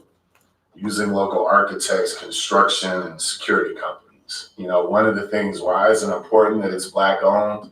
Because people tend to hire people that look like them and their friends and people they know. So we had a GC, a general contractor in Denver. You know, the general contractor we hired locally was screwing us around, doing a terrible job. I found a guy off the street, asked him if he could help. He's now done over 200 cultivation facilities in the state of Colorado. He has a career, and that was because he had an opportunity. So it's not just selling marijuana. It's whoever builds the retail, whoever designs the retail, whoever works with us through the application process. Those are all skills that they can transfer over and apply for future use. Our location will help revitalize the downtown district. And coming to Benton Harbor and I've driven through Benton Harbor from Chicago, but I wasn't familiar with Benton Harbor. And I was blown away. This waterfront is unbelievable. You guys are sitting on a hidden gem. I think Main Street, all the charm and everything it has. I think cannabis can really help that. I think it can help because you have ancillary businesses. You know, if somebody comes to downtown Benton Harbor, even if they're not from this community, they're not just going to come to the dispensary. They're going to stop and have coffee, stop and have food. Those are all businesses that are going to be supported kind of vicariously through the location. And I think Main Street, I mean, you guys see it every day. It's right on the water, right on the harbor. There were some houses I saw the other day that blew me away. So the growth potential of Benton Harbor is huge. I honestly think it's a hidden gem. And I think the location right on Main Street, the first class location, you know, not something that we're just sticking up there to make a bunch of money, but something that we're creating to build a world-class facility in the city will fit right in with the growth that you guys are already facilitating. All right. This is our best-in-class operating team. You guys know Wilson, myself, and Al Harrington. Again, Al played in the NBA 16 years, and that's our ownership group. The three of us own 100% of the stock. We do have a stock set aside for employees, so they will have the opportunity to have ownership stake down the road. But again, this isn't something confusing. This is hold us accountable, you know, for what we do and say. So, why Benton Harbor? I mean, I think I already spoke to that, and it's pretty obvious. But, you know, again, I'll go back to the fact that Wilson's from here, and Wilson is uniquely positioned. He's played in multiple cities. He's in New York. He's lived in LA. He wants to be in his hometown. He didn't go buy a dispensary in LA to try to make $1 million or invest in a company in Chicago. He created something from the ground up in his hometown. And I keep stressing that point because it makes him unique. And I think, again, I look forward to him being a role model for the community, not only as an athlete, but as a businessman. And I think, again, for people to see somebody that came from these streets, evolved, came back, and started a business, I think is an incredible visual and a powerful visual. I know you guys are only awarding 4 provisioning center licenses. These are some of the most valuable licenses in the state. You know, you guys are sitting on a gold mine, and we want to do justice to that gold mine. It's not, you know, our third or our fourth choice or whatever. This is it. This is our number one priority. This is where Wilson will be. He's not trying to open up in 20 different places. He wants to be right here. So the location over on Main Street, you know, you guys live here. I'm sure you've driven past it multiple times. Wilson has already made a $100,000 investment just on the facade. He did that because, again, he's investing in Benton Harbor because he believes in it. And you hear him talk about it. I mean, I get it. It's a beauty. Everything you guys know and love about it, to me, is painfully obvious. And you know, sometimes people that go through the most end up soaring the highest. And I just think the future is extremely bright for you guys. The zoning is proper. Law enforcement is very close. So should there be any security situations, you have access to law enforcement. We all know security is a priority. We want this to be safe. We don't want any issues. It's not tucked away down some dead end street, or it's right on Main Street. And it represents, you know, it fits in with what is happening on Main Street, the growth and the expansion. Again, this is a world-class facility. Great neighbors that support the use of the building. Cornerstone, again, they're entrenched in the community. They supported Wilson along the way and definitely shared in their excitement for this project to come to fruition with us. The community engagement. So the Community Impact Fund is, you know, it's dedicated, it's percentage of provisioning center proceeds to local community and educational organizations. He's already worked with the Boys and Girls Club. He's worked with Cornerstone, the public library, the Y, the basketball team. All these things are desperately in need of help and resources. We want to work with you guys to figure out, not only, it's not about the money, it's how do we get the most bang for our buck? How do we really become impactful? How are we disruptive? How do we really change lives? A big part of that is jobs. A huge part of that is role model. You know, we all need somebody we can look up to. And again, I think the ability to see a businessman that came from these streets, left, evolved, and returned, and could really be anywhere, but really is choosing to be here, I think, again, is a powerful statement. The investment, he's putting his money where his mouth is. You know, the reality of it is he wants a world-class facility. He will not spare any expense. I think this number is low. I can guarantee you he's already set aside $1.5 million. And, you know, if you know what, he's not going to spare $1 for the sake of sparing $1. He wants this to be something comparable to anything you'd see anywhere else, be it Chicago, Los Angeles, Colorado. He wants this, again, to be a world-class facility for his hometown. All our employees will receive livable wages. Our entry level is $17.50. Part-time and full-time will receive paid time off, full healthcare benefits, and an opportunity to invest in an employee profit sharing. I think the profit sharing is good because one thing we've learned in the cannabis space is you want people to have skin in the game. You want people to be motivated. And I think the way you motivate people is you provide an ownership opportunity. I remember the first year we got started in Colorado, I literally didn't sleep for a year. The reason I didn't sleep for a year was because I was so excited about how this opportunity can change my life. And again, I want to share that experience with people that come out of this community. I want Wilson to be a role model, but I want the people we hire, from managers to bud tenders to every level of our employment chain, to be role models in this community. And the reality has come from this community. And that's very important to us. And obviously, a lot of this is nuance because you can't hire everybody from Benton Harbor. You know what I'm saying? But you have to know people. You have to know kind of who's who and what, and who to go to kind of get the job done and put the best people in position to be successful. Again, I think being from here gives us a unique advantage. So all of this is basically the design. You can see, you guys are familiar with the building, but you know, it will be a facility that fits in with the rest of the community. We're not going to put this eyesore on Main Street. Architecturally, we want it to kind of blend in with what's already there. You know, this is Wilson's dream. Wilson, you know, he has an extensive art collection. He wants to hang his art collection in the dispensary. Like, all that, again, is to me, is motivational.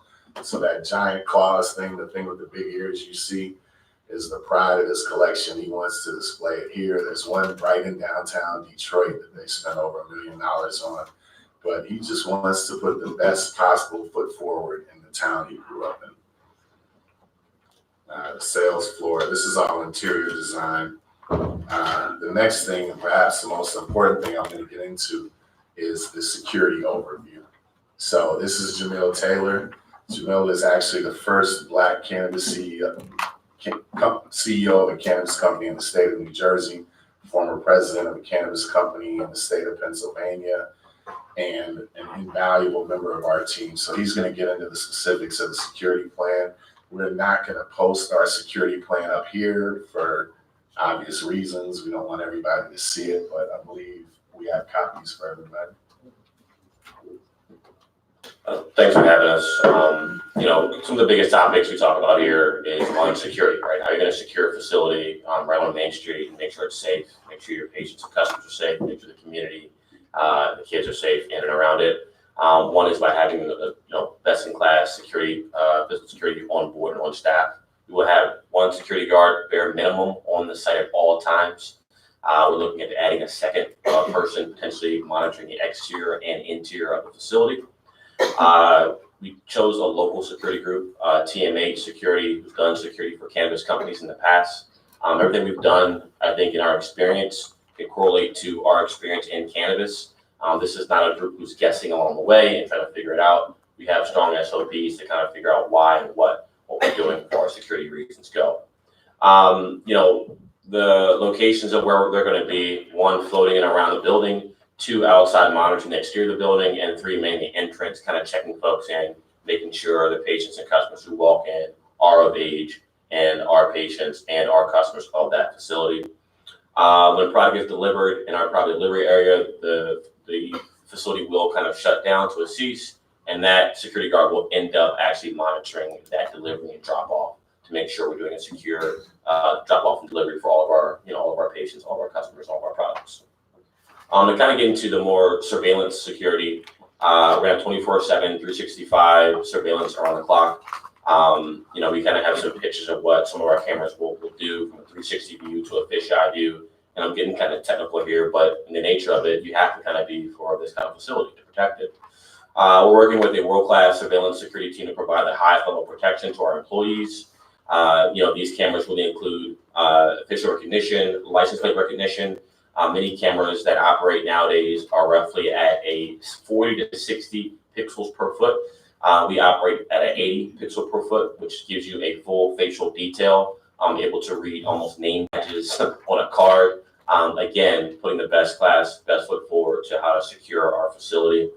And then obviously, most people always ask, well, how many cameras are you going to have in your facility? Our facility is roughly 2,700 square feet at the base level. We have roughly over 25 cameras on site at that time. That's roughly 100 square foot per camera. That is almost more than what banks have at a local bank. So it's going to be very, very secure. At the same time, we also offer access card readers. We also offer burglar alarm glass burglars, which we'll kind of get into a little more detail here on the handout. But that's kind of a little bit of our overview. And let's quickly leave some time for questions. But I want to talk about these kind of 4 pages as we quickly kind of go through. So for a reason, we obviously did not put this on the big board, but you all have this. We talk about the first page, kind of the surveillance and what it will do. The fact that Dan said that we're going to be nearby local police development, police force is very important. The 20 cameras I talked about, TMH I talked about, guarding I talked about. This gives you an idea of where our cameras will be located, what's actually and who's going to be monitoring these facilities. At the same time, you have a layout here with the legend that kind of outlines that as well. And we talk about this, both access control and as well as the alarm and panic alarm systems as well. So from our standpoint, we've done this before in the past. The things that we really want to obviously make sure we're getting to you all is 1, security. 2, the fact that we can be open pretty quickly since Wilson actually already owns the building itself. And the fact that, he wants to, put obviously money into that to make it the best in world class, his flagship location. Education, it is a 2-level facility, meaning that we can do so much more on the top level if we wanted to, whether it's an educational program, whether it's teaching individuals how to use cannabis, teaching individuals how to use and cook with cannabis. All those things kind of correlate and tie to our plan, which is obviously, in our application, and then job and growth development. I wanted to leave some time for questions, so please feel free to kind of shoot. I did want to say one thing. Myself and Al are already approved by the state of Michigan. We do have a facility that operates here. It's important to get this thing up and operational. So Wilson is taking the lead on applying for a special use permit, even though there's no guarantee he would get the license. We just tried to be as progressive as possible by putting ourselves in a position to open up as quickly as possible. So through the state process, myself and Al are already through it. Having been through it, we prepared Wilson. And, the second he's ready to go, you're also going to have the first active NBA player to own a cannabis business publicly in the city of Benton Harbor, which again, for me, is like a weed nerd. That's a huge deal. So I just wanted to say that we can be up quickly. I think within 6 to 8 months is realistic. It's a construction project, but we've already got our architectural drawings done. We've done as much to get to the starting line as possible without going forward. But the second we can go, we're going to go. And again, this is something we've already done before, so we're familiar with the task at hand. So I know I can be a little long-winded. I'd love to answer any questions. And let me know. Chairman recognizes Third Ward Commissioner Henry. Thank you, Mayor. I want to thank you for opening up this door and keeping our eyes open on the medical marijuana project. I want to ask you, you made a comment about the stock. Mm-hmm. How much stock do you have for your loyal employees? 5% is the number we're going to start at that we've set aside in our cap table for employee options. And again, the value of this business, you're talking about potentially $5 million business. So 5% of that, I believe, is Chicago Public Schools, but $500,000. And, obviously, as we expand, ideally within Benton Harbor, but throughout the state of Michigan, they will grow with us. And that ownership will not just apply to Benton Harbor, it'll be a part of the parent company. Okay. Which is key, people don't do. It's easy to say the parent company's here, that's where the value is, and we're gonna have the asset here, and they're gonna have ownership down here. Everybody that's an employee will have the same rights that I have, that Wilson has. And my second comment and question, you said by just looking at your page that says strong community engagement, you've got some very large nonprofits that you're ready to support. And Benton Harbor is a small community, and we have a lot of active people. And we know what our problem is. We've been discussing it for 30, 40 years. So we've always looked at capacity building for the little small groups that's helping 10 students that need an opportunity to grow and become something like the Boys and Girls Club. They're being supported by the PGA and a whole lot of other people.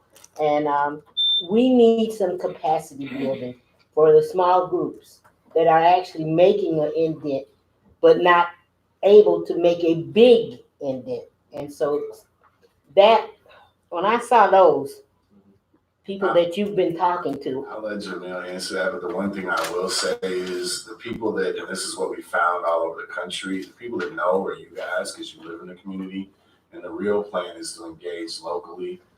But, it's to engage you guys. I mean, you guys know, and we're not arrogant enough to assume we know more than you. You live here, you're here every day, you deal with the problems, and you just have an insight that we quite frankly don't have. So our plan would be to utilize the fact that Wilson tells me he knows where everybody lives, and we can work together to figure it out. But these are groups that he has worked with in the past. Yeah, I think the real goal here was to show some of the groups we've worked with already, right? The last group I was here, you asked them who have they talked to, right? So we've talked to these groups already and already built up a conversation. From that standpoint, we want to help as many folks as we can. We know we can't help everybody, but again, the smaller groups that we can't, reach out to, we don't have websites. We want to be available to those folks as well. That's the reason why we're creating a community fund. That fund isn't going to go directly to these big companies, more so to everybody. And that fund will be allowed and ran by folks that are local, so folks that know what's going on, what's happening. Again, we don't want to tell you all where to put investment dollars. We want you all to tell us where we should put our investment dollars. I'll add one more thing. I'm the underdog. I'm kind of the small guy in the space, so I think I uniquely understand. Again, I graduated from Simeon High School on the south side of Chicago. I graduated from City Colleges of Chicago, and through kind of working my ass off, excuse my language, and figuring it out, I've been fortunate enough to be in this position. So I view diversity as being able to deal with everybody. And sometimes the answer that you're looking for comes from the place you least expected. So I can promise you personally that I'm not going to overlook the people that can be most impactful, because that's kind of me.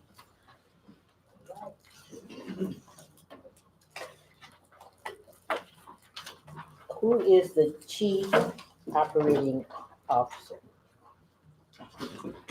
You? Yes. For lack of better terms, yes. Director of Operations, COO, same thing. And I know I'm not on this presentation, but my background has been wanting to operate a ton of licenses all over the East Coast, all over the Midwest, and so yes. Thank you very much.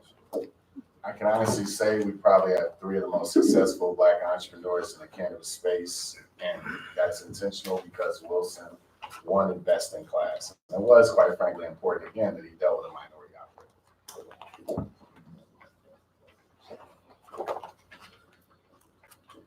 I know you mentioned 1.5 million in terms of the level of investment. Was that the figure for this particular facility? Yes, that is specifically for this facility. He actually has a cultivation. He's going to get licensed in Detroit. He has space, and but this is separate money he set aside specifically for this building. This is an investment he's making in Benton Harbor.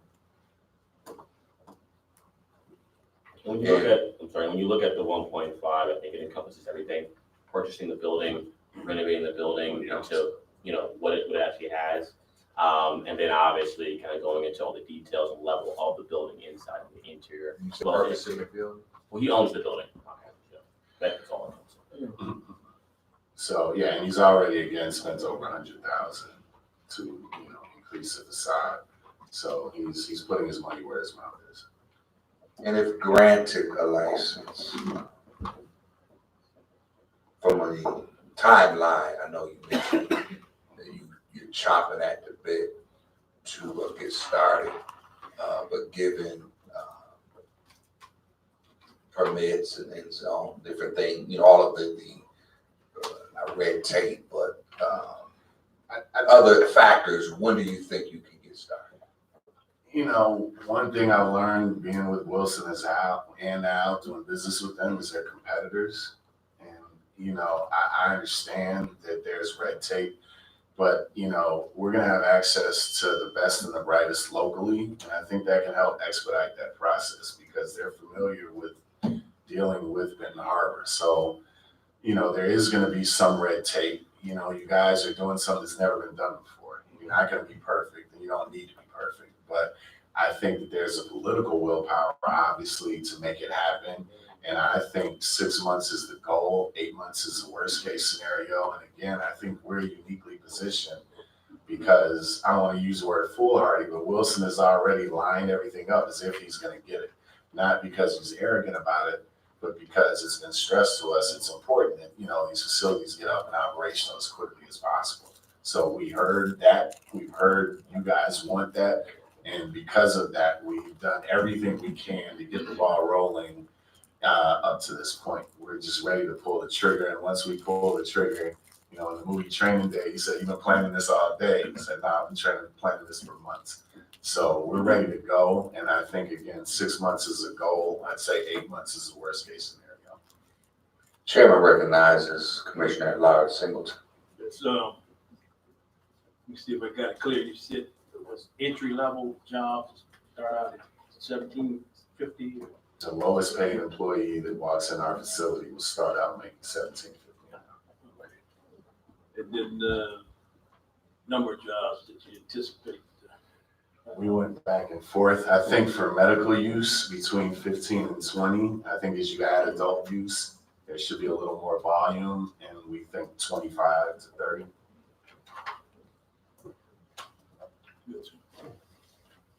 Commissioner Harrelson, this is in your No. ward. Okay. Do you have any, I think they covered just about everything. I know you said you gave in your presentation from the beginning that you will hire local residents. No, I mean, I'm telling you, it changed my life. If you could have seen me 10 years ago when I started on this journey, and that's what I want for everybody else. And I think that's what everybody in the space does. All these companies hire people that look like them. So we're going to do the same thing. The only difference is people that look like us probably, are more reflective of the community. But you will train them. We'll train them, and we'll train them to be, employees that can take the skill set we train them for and apply for jobs. I mean, this is one of the fastest growing industries in the country. So they're going to get a world-class education in cannabis. Thank you. And what's unique about that training too is we have facilities elsewhere, so we can actually take them, when we figure out our job force development plan, take them to other states and see how we do business in other states. At your expense. Exactly, no, for sure. It'll be top-notch education. Again, I can't stress enough. Our first 3 employees all started out as low level. I'm not low level, all we had, but started out making. I remember Leanna's her name, and she came in and she had just lost her job, and she was scared to ask me for $20 an hour. And I was thinking to myself, God, let's figure it out, because I wanted to attract the right people. And at the end of the day, she makes 6 figures now. She just bought a house in Colorado, which is one of the highest retail, real estate markets in the country. So we've done it. We've evolved, myself included, and created an environment where people, again, that look like us can thrive. And that is different. It's specific to us. And again, Benton Harbor is not 51% Black. It's 85% Black. This is a Black community. And the challenges that this community deals with are unique to this community. And I think our perspective is different. And when you're talking about nationwide, 3 to 4% Black ownership, we're uniquely positioned to work with the community to, accomplish the desired results. Chairman recognizes Mayor Pro Tem Seats. Thank you. Thank you for the presentation. I got it straight in my mind.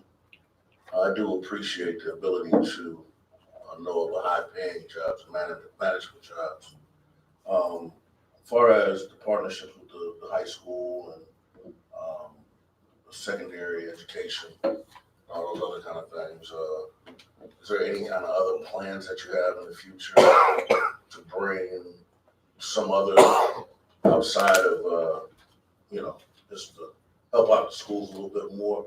I think Wilson is a graduate of Benton Harbor Public Schools, and he told me not long ago he was coming to Benton Harbor to meet with the governor's office as they were trying to figure out what they're going to do.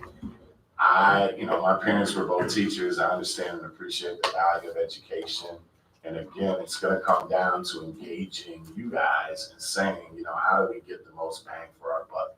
Sometimes that's hard just because you have a cannabis business, you have people under the age of 18, obviously, that are going to be attending these schools. But I think because of our unique position within the community, we can work with you guys specifically to accomplish those goals. Wilson's already supported the basketball team. I know when they won state, he was the first person I talked to. So he's engaged, and it's his alma mater, so I wish and I've been talking to him every day, and I'm a little nervous to be honest with you, but I do know he has been engaged and concerned about what's been going on with some of the school closings in the community. And he's been trying to help figure that out. It's not easy. What you guys have to deal with is, it's real stuff you guys are dealing with. But I think through communication, we can be an asset. And I'll also piggyback on that. I think from our standpoint, Wilson has a big thing about technology, right? So how can we update technology uses for a lot of these students who are young and they're all constantly always on their phones and computers and iPads? So how can we bring that kind of technology level to education in in this local town. So from that standpoint, that's one of the topics he discussed. I think that's also in our application as well. Parking, are you gonna share parking with the Cornerstone Alliance again that you have? That amount of employees, should be 25. Parking is a downtown issue, especially in that area. Is there a parking lot that's available to your customers? I mean, that's what we're looking at right now. Being on the main street, obviously, street parking is, very common to us from Chicago. Street parking, that's all we know for the most part. But I do think that's what we're definitely looking into and trying to figure out who to partner with and figure out our parking situation. I'll say this, parking is obviously a big thing in most of these dispensaries. By the time we have something set and done in a license in our hand, our parking situation will be taken care of. Thank you. City clerk has reminded me of the time. I do want to recognize the second ward commissioner, Edwards. Thank you, Chair. Through the chair, just curious, since we've been interviewing this and we're all new to this, what would be, from your experience, what would be the problem for turnover? You get an employee comes in, they can't deal with it or for whatever reason, but what would be the number one that you know of? I think there's going to be less turnover because the opportunity is so great. There's always going to be turnover. That's just kind of the nature of the beast. Everybody, we want to run a successful business, and that obviously is the priority. So unfortunately, if you bring in 10 people, 1 or 2 of them might not work. But I think we're uniquely positioned, again, to effectively hire people so we make the right decision on the front end. And again, sometimes it's as simple as knowing who people are, who their families are, where they really come from. How do you find successful people? You kind of do your research and figure it out. So I think because we're local, because Wilson has such deep ties to the community, and quite frankly, it's not a huge community, I think that, we can do as good a job as anybody at our due diligence in making the right hires, but there's never a situation where you're going to hit on 10 out of 10 people. We've all experienced people in our lives that we love dearly that disappoint us.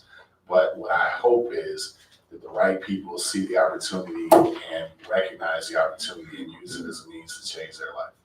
And when you talk about turnover employees, you talk about, being paid really well, right? You talk about healthcare benefits, you talk about being participating in the outside of the business. We're providing all of our employees with all those 3 things, paid really well, obviously being able to receive benefits at the same time too. When we do well, they do well. And I think that kind of correlates to them, employees, the employee relationship where people want to work for you and with you.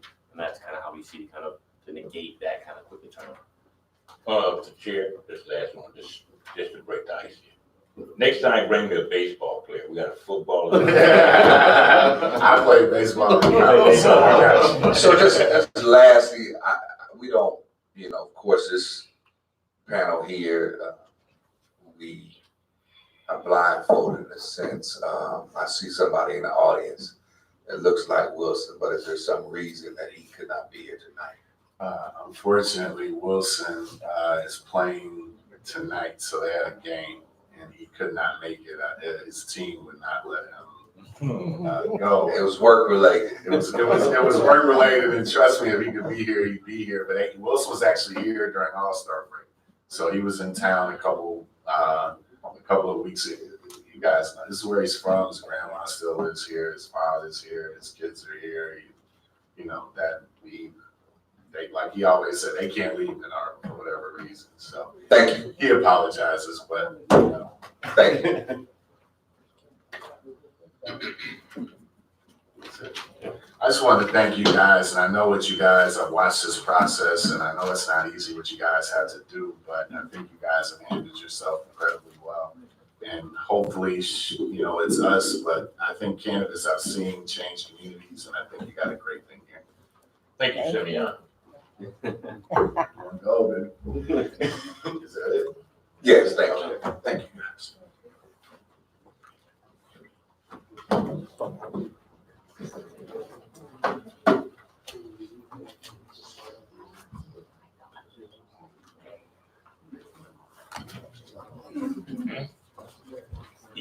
Our next group applicant is the Justice Grown Group.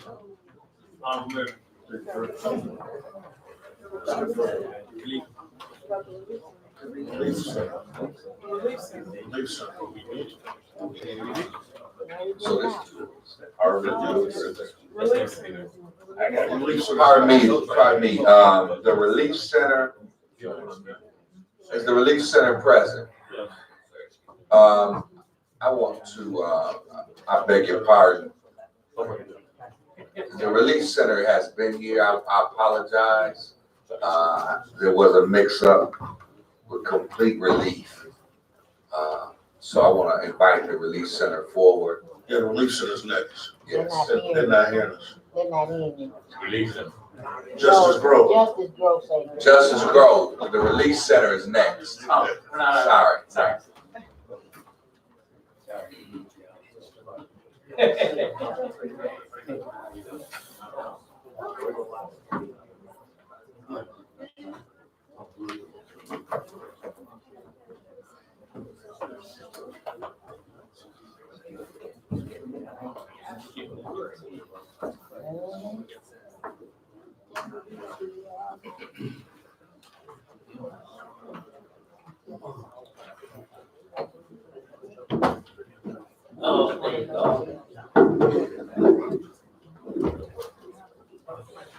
Well, Mayor, Council, my name is Mike Delecta. I'm the President and CEO of Relief Center. I think we should probably do, because we're gonna have a big presentation, we should probably do what Mr. Edwards said, get through the cut of cameras and all that. We're all gonna have to abide by that. But how we're going to hire people. And right now we have 7 state licenses in the state of Michigan, and we own 11 town licenses. And the town that we have is Buena Vista, if you're familiar with it, in Saginaw County. And they're very similar to your town. And we got a license and a state license, we got a building, and we're doing remodeling on it right now, which will take us about 6 months, and that's what we figured here. It will take us about 6 months to do a building. Now, some of them have talked about, revenues of $1 million and that. Well, we have one in Niles right now. We'll probably do $10 million. And that's what we expect to do here, of revenue coming in. Our employees make $12 for the first 60 days and then $13 raise, and our managers make $17.50. We have because we have a grow house there and a dispensary in front, we probably have about 50 people working. And most of them are local. In fact, we have a couple that are from Benton Harbor that work for us there. What else can I tell you? Do you have anything? I want to try to. Just give me background. Yeah, my background is from Illinois. I was there for 30 years. I accumulated gaming licenses there. And when my sons came out of college, they took it to the next level. And they went public, and they got to ring the bell about 3 weeks ago on the stock exchange. So we have a great SOP. Every town we went to, like another group said that they were number 1. We were number 1 in Michigan. We didn't put our application in until Illinois until just recently, and that's a shared minority. It's called a craft license, and the minorities get 51% of what we're going to put up. We're going to build the whole thing out, and they get 51%. So we are looking to share what we have when we get our building done in Benton Harbor, if we get a license, to share that with minorities. What else can I tell you? Should we just talk about it? Yeah, you talk about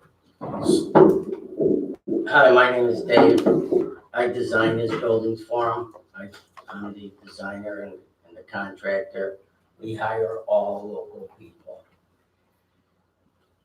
Niles has got approximately, we started 3 months ago, maybe 4 months ago with 3 employees. We probably got 30 employees now. They all start at $12 an hour. There's a probationary period that lasts a few months at best. Supposed to be. Most of our employees today are making upwards of $13 to $17 an hour, just working with us for the last 6-7 weeks. We do profit sharing with them at the end of the year. We share lots of benefits with them. We give them medicine all the time. They do not pay for it. We give them special stuff they want to take home and 50% discounts, which is basically what we're paying for. Our security program in our buildings is second to none. We've passed every state inspection we've ever had. We have master growers, which is Mike Lametta sitting next to me. We've passed state, we've passed the state inspection with his medicine now going on 4 times. Niles has been in the news more times than I would like to see it in the news. You're there 3 times a week, again today. A lot of notoriety on the Jimmy Kimmel Show. So, long story short is people like us, our employees like us. We have upwards of 20-something employees, we haven't fired one. We make them family, we don't make them employees. And we take good care of them. And not one employee only does one thing. The receptionist is a bud tender. The receptionist does medicine intake. The bud tenders are receptionists. They do medicine intake. Everybody works together. We are teaching them all how to run a cannabis business. Not just come there, be an employee, sit down and sell medicine. It's not what we're about.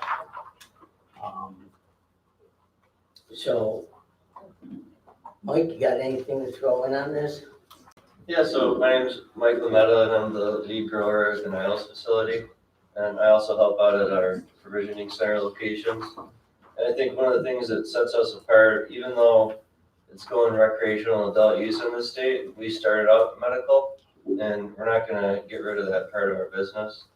So we grow 44 strains, and all of them have a little bit of different attributes that can help different ailments. And one of our visions for our facility here is the processing facility, where we're going to create different formulations of products that can tailor to specific needs. So I know that I hear a lot about participation in the community. So let's just talk about one participation, because so far we've gone to other municipalities that we have licenses in, and to this day, we've only been taken up on one offer. They came to us and asked us if we could participate in donating some money to their parks and recreation. They said that their fundraising might be somewhere around $30,000, and could we donate $30,000 to their parks? That is a check that we wrote a month ago. We don't even have the dispensary open. We're still in construction, yet we gave them $30,000. We gave them a letter of intent a couple months back saying we would do it to the city. We know there's a lot of people out there that just got their hands out and they want to just ask us for money, but we're real careful on who we give it to. The kids are really big to us. We're really big kid fans. So the schools are big, the police department's big, the fire department's big, and all these small little things that people don't get a lot of charity for. Those are the ones we want to give money to. All these big nonprofits, I could care less, they get billions of dollars from everyone. We want to give the money to the little guy. We are the little guy. We're not Fortune 500. As you notice, I'm wearing a construction shirt. I came from work. We work every day as a team together. And everyone on our team works together, and everybody does different jobs. We have a grow facility right now with 2,000 plants, passed all state inspections on everything. Our plans will come to, will be distributed to the public very soon. 92% of everyone coming through our facility is recreational. Tomorrow, we will hit $1 million. That's 9.5% to the state of $1 million in revenue that we will give the state in just the last 6-7 weeks. We know Benton Harbor is not gonna do $100,000 a year. We know Benton Harbor is gonna do $10 million a year. And Benton Harbor is gonna reap the rewards from that. And plus, some of the benefits that we're gonna share with the community is just what you, city council, is looking for. I'm not looking for the Fortune 500 companies to tell us what to do with the money. We're not looking for the not-for-profit companies telling us to give them the money. We know where that money goes when they get it. Half of it doesn't go to the people who really need it.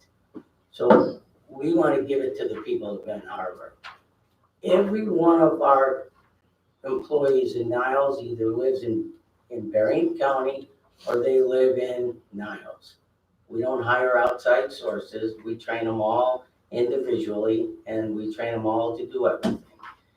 And to date, we have a great team. Haven't had to get rid of one of them.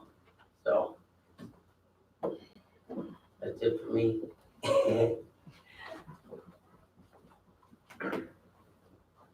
Well, we appreciate your presentation. I would like to open up for the city council to ask any questions that you would like to, or however many. Chairman recognizes my pro tem seats. Will you give discounts to disabled veterans and seniors of City of Benton Harbor? Yeah, we already have discounts. I started in Benton Harbor 10 years ago. When they came out with the caregiver program 10 years ago, my home place was Benton Harbor. There's not a single person in Benton Harbor that ever paid us for medicine under the caregiver program. And that caregiver program, if you know about that, you got yourself plants, you went to the doctor, he gave you 10 plants. They came, Benton Harbor residents came to me, handed me their license, I handed it to him, we grew medicine. Every month I'd show up and give every single person that was our patient medicine for free, never taking a penny. So if there's a veteran that's short some money and can't and needs something, we just give it to them. And obviously, you realize that there could be 1,000 people a day trying to beat on our doors telling us how broke they are. Well, we're pretty smart people. Pro tem? You might have a bunch of new customers tomorrow. Smart. This is a live stream via YouTube, so you can say hello to the camera. And we put on the camera so much, you know, they bitched and sorry for the language and screamed at us from Indiana that, and then they had live news from 20 Indiana news stations, all broadcasting where we are, you know. And we run about 300, 400 people a day through our place. The biggest complaint that we get is the wait time because we can't get them out quick enough. Our security is second to none. Every driver's license that comes in has to be scoped. We have machines that tell you whether or not it's a good one or a bad one. Everybody has to join the facility. Everybody has to come in there and put their name down. Nobody just walks straight through. I have 160 cameras around our building. You can't walk an inch without somebody seeing who you are. No hoodies, no sunglasses, you know, straight up. Yes, sir. Thank you. The next question was going to be about the hoodie policy, but you already got that one. How many, right now, how many employees do you have and how many are minority, if you don't mind?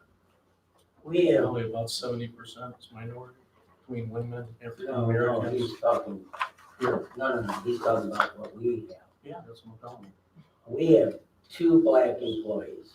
Thank you. No, but you just want to know the black or? No, I didn't say that. Minority That's means, what I thought. Yeah, we have two black employees. Spanish. no, I You got didn't. any Spanish? No, minority is bigger than black. Oh, We can bet one guy is Spanish. Yeah, we got a couple of blacks, a couple of Spanish. We got a lot of girls working a lot of for us. ladies are. Yeah, since you mentioned the young lady, could you please state your name and your role? Thank you. I'm Paige. I'm the Director of Customer Service, Sales, and Marketing. Thank you. And I recognize our gentle lady at large, Commissioner Adams. Thank you, Honorable Mayor. Thank you. I'm glad you straightened that up. People of color. Okay.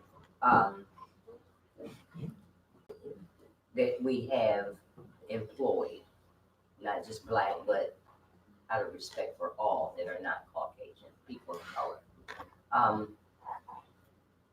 I heard you say that you give a lot of the people their medicine. I'm a little confused because I know when people go into business, they go into business to make money. And I'm not going to concern myself how you do your charity work, because sometimes in business we can set ourselves in a position to do charity. But how is it that you can give the people in Benton Harbor their medicine? Well, you remember I said the caregiver program. Okay, you have a caregivers program. Okay, I may have. We did, that was before all the state stuff came up. Oh, okay. Technically legal. Before the laws Go out there actually. and throw medicine out and say, here you go. Okay, It was I got you. prior to before. Okay, I got the new you. laws Now came you're in. better suited, Right. you're following the laws Right. of the land. We had the caregiver program, you were allowed to grow yourself 12 plants. I was just making sure Yeah, that you no, weren't just telling me something. No, because no, I no. heard that story I told about my 88-year-old uncle. Okay. But thank you. No, we've only had 2 employees of color come to us with employment. So, and then we got 1 or 2 Spanish people that came to us. We look at everyone, but we've only had 2, and we hired them both. Thank you. Chair recognizes Second Ward Commissioner Edwards. Thank you, Chair. And through the chair, one question. How did you come up with the number that Benton Harbor will get 10 million? Because we just did $1 million in 6 weeks in Niles. I know for a fact that we will do $10 million a year in Benton Harbor. And I'm probably on the low side. And how many provisioning centers, if I can ask, do you have in Niles? We have 1 in Niles, Which is you? which is 400 patients a day going. I'm saying you're the only provisioning center Open right now, yes. open right now. But So Niles, withstanding 4, what's that? withstanding that there will be 4 to start out in Benton Harbor, do you still see a forecast of 10 million? Yes. It's American way competition. We love We're it. rationing the flour now. They're allowed to get 2.5 ounces and we only give them 2 grams. We're up to 7 now, 7 grams. So we're rationing it because there's a shortage. And if you sell it all out, then you close for 3-4 days. So we're Which giving has happened when we first. And we're doing that kind of numbers. Well, I don't want to get too far into the weeds, so to speak. Are there any other questions by your facility? What Niles location? offered 4 licenses. What location is your facility? 1840 Terminal Road. I mean, in Benton Harbor. Oh, 326 East Main Street. It's an old grocery store. And it's 11,000 square feet. And when we're done with it, we will definitely have over $1 million in it. But it's a 2-party building. The front part was designed to be a provisioning center, and the back part was supposed to be a bakery. We have talked to many of Benton Harbor residents that already know once we can open up, they'll have jobs. And I got a lot of older ladies that just like to bake. So the bad part of our business was gonna be a bakery. It was gonna make the candy bars, the gummy bears, the tinctures, cartridges. Chocolates. Thank you. Chocolate. All right. Getting appetite. So with that being said, any other questions? Chairman recognizes Member Pro Tem. What's the THC contents? I heard somebody earlier speaking about it going down to Denver, Colorado, and seeing the difference because they also have water and everything else. What is the highest THC level content that you're providing? Is there a higher level for cancer patients than there is, say, for For the asthmatics? medicine, for the flower, we call it. Or Gorilla Glue, Skittles, whatever you want to call it. We've grown it as high as in the 30s, and we grow it as low as in the 18s and 19s because some people can't take 30% THC, and some people just don't want it. So we call that the headbanger. So, okay. Look, my last question. So, I would love to just sit down and talk to you, have a conversation. With that in mind, because with the recreational spinoff that's coming, You can only have 10 milligrams in each dose. Okay. For recreational. Now, with the packaging. Yeah. That you have now, is there markings on that? Because what happens is, excuse me, if you have a peach chew, that you said you're making, or caramel, a kid needs to be able to differentiate if he picks it off the street, let's say for instance, if this has THC in it, or this is a normal chew. Is the packaging of such that you will be able to have a warning or something on it, like everybody else? Yeah, you get from the state, you have to put a green warning triangle that identifies it as cannabis. If it's edible, it's also in child-resistant packaging. And it does have the breakdown of the total THC in that exact package and per piece. What's the average for a cookie, if you don't mind? Well, the cookies will usually be 100 milligrams THC. Might need to take. I appreciate your educational. Well, that's a recreational cookie. Medical cookies, 100. Right. We just want to really focus on what we're here, the medical side of it at this point. But if there are no other questions, the chairman recognizes full board Commissioner Harrelson. This be in my ward again. Yeah. I like to know, how many people do you plan to hire when you if you get your new location on Main Street? In the I know you say- provisioning center, we're at about 10 or 12 today. And then in the bakery, that would be upwards of 30, 35, 40. And then the provisioning center, obviously, we're just getting motivated. We've only opened up rec for the last 6-7 weeks. Oh, okay. And so we're looking for more employment. We need more people. And we're having a hard time finding it. So you take an application? Yeah. Yeah, we're hiring. Yeah. Okay, do you support any charity organization? We give money away to our one in Chesney, to care programs, to just the local little guys. Anybody who's looking, who comes to us looking for charity, we do things. We do things with the city for their lights and Christmas stuff, and, we do a lot with, we deal a lot with the city council and the city government. We're not looking for the big business guys, Okay, thank you. With public relations. Thank you, Mayor. Chair recognizes first ward Commissioner Henderson. Yeah, I just have one question about the employee stock. You talked about profit sharing at the end of the year for your employees. So are you planning to offer anything like that for your employees? We've already discussed it and said yes to that. Yes. We only opened up like 6 weeks ago and we've already given bonuses twice. So,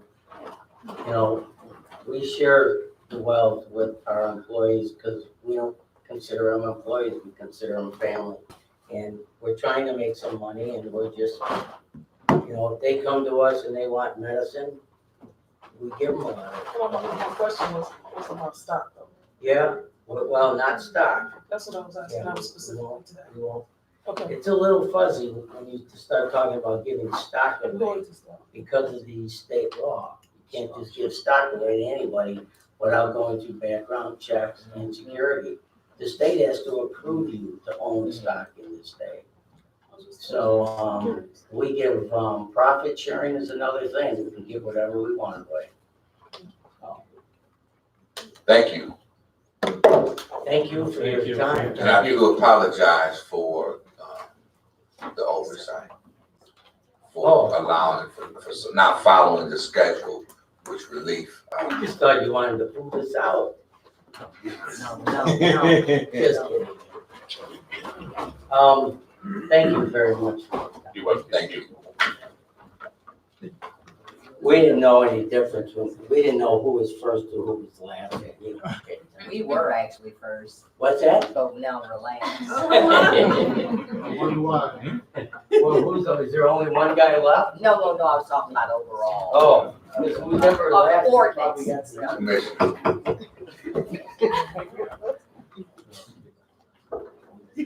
ahead, say that. Oh, we've been missing a whole lot of money. This is the Greenstone Wellness has already, Justice Grown. Are they present tonight? Yeah. It is your turn. For real.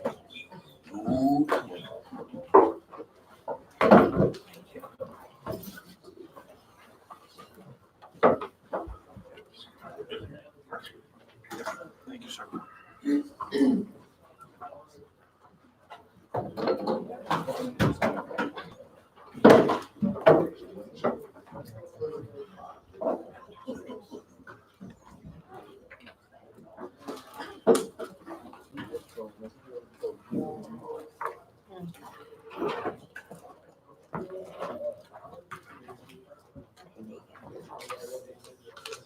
Why just have it on the VM all of a sudden? No. Oh,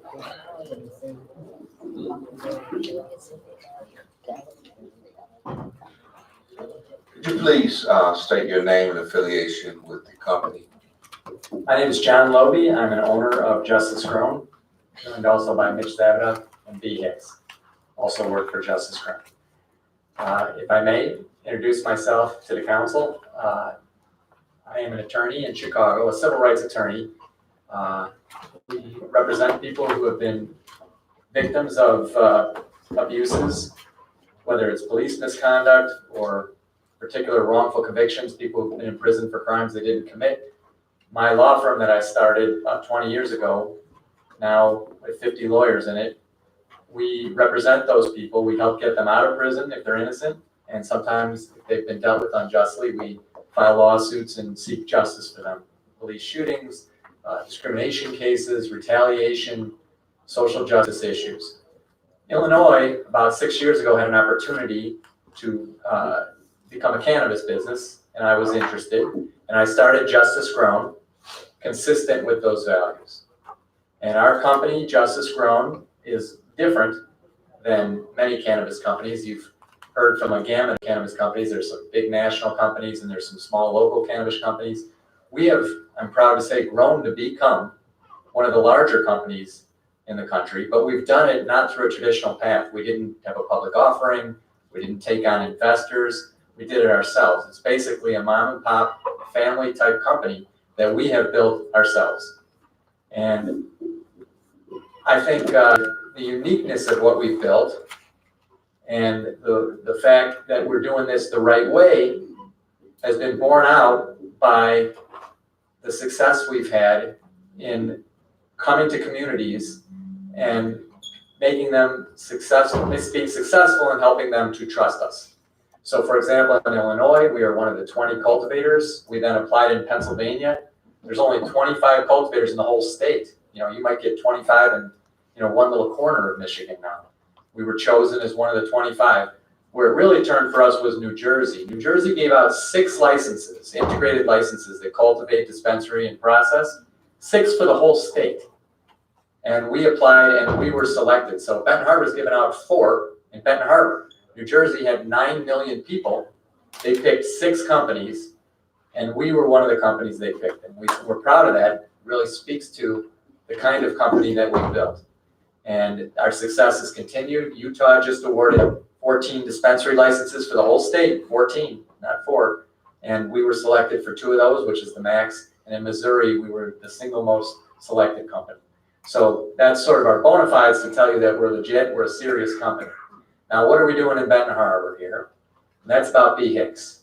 Because of the work I'm in, being a civil rights lawyer, I'm involved in lots of different communities and relationships and such. And I was at the West Side Justice Center one day talking about how people in underrepresented groups in cannabis could get into cannabis, and I met B. And B and I, over time now, about going on 2 years now almost, maybe 2 years in April, we've developed a strong friendship and a partnership and a relationship where B's dream is to bring a dispensary here in Benton Harbor, both of a local quality, but backed by a serious operator that will succeed in delivering what needs to be delivered. And before I go further talking about Benton Harbor, about Justice Grown and myself, this is the point in the introduction where B is going to tell you all about B, although I think B needs no introduction. So. Good evening, everyone. And I want to thank you all for the opportunity to be able to present our company on this evening. So like you said, everyone I think here knows me. And that's one of the advantages, I would say, that I am from the community. Almost 20 years now, I've been a part of the community. I'm a business owner, and I've built relationships and rapport. And I'm here, and I'm not going anywhere. So even if we're granted a license, you already see me. I'm just going to be here even more. My goal is to really reach back into our community and give others like me a chance, like I was given a chance. Because a lot of you know that it's kind of difficult and challenging to get in this industry. But I am honored to be able to work with a company that's make me the CEO of the company and giving me the free range to say, hey, we trust you, here you go, and build Justice Grown. So I'll talk a little bit later about some of the things that I plan to do, but thank you again. You warned me that she said she wasn't a good public speaker, but she is. But she didn't talk about her qualifications to do it, and she is a very successful businesswoman. And why don't you tell everybody? Yeah, so I have multiple businesses that I've started, and my success is I build teams. So some people may ask, how do you doing so much? Well, the goal is I build people that I can trust, and I trust that they will, feel honored that I'm giving them a chance. And that's what's been happening. So yes, CEOs have multiple businesses. So that is the key to the success that God has given me. And then I'm also, with the backing of Justice Grown, I'm able to take in this community and give back. And we're going to do programs, and I'll be able to get with you all and see what's priority, what's needed, and we'll have the bagging to be able to give, kind of even before we kind of get started. We already going to do some other ventures with the city. We already have shown that we are interested. They say action speaks louder than words. So I would let Mitch tell you about some things that we're about to do. Well, before we get to that, yes. You guys have now heard from a lot of cannabis companies, and they're all going to hire people, and they're all basically going to hire roughly the same amount of people. And so we can't score more points by saying we're going to hire more people. They're all going to hire an appropriate amount of people to run dispensaries. But I heard some people waffle about the hiring. Some national companies are saying, well, we'll try to hire Benton Harbor. We're going to look at Benton Harbor. We are committed to hire 100% from Benton Harbor. There's no reason not to.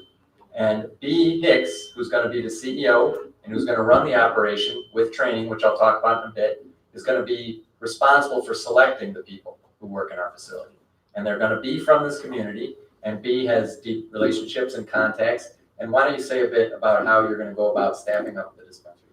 Well, based on the relationships that I already have, I've actually received some resumes already.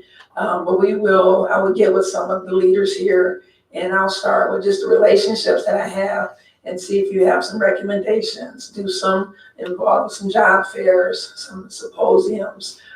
There's a couple of staffing agencies here, like for one, Gwen Swanigan.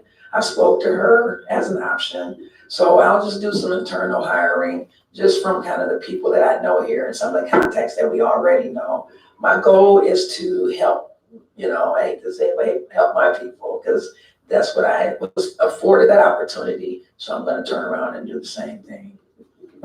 And we have built our teams in other places and will here as well by paying very good wages. You've heard other companies make the same pledge, but it's the only way to build this kind of business. This is not fast food where you're churning through people. You got to pay people right. You got to make a commitment to them. You got to train them, and you got to retain them.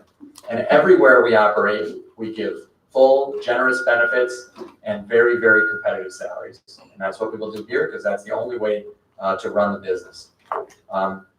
We are a very diverse company. We are run by women and minorities in large part. Our Illinois CEO is a female. Our California CEO, Siobhan, is a female. Our New Jersey CEO is an African-American male. Our CEO of the whole company is a veteran.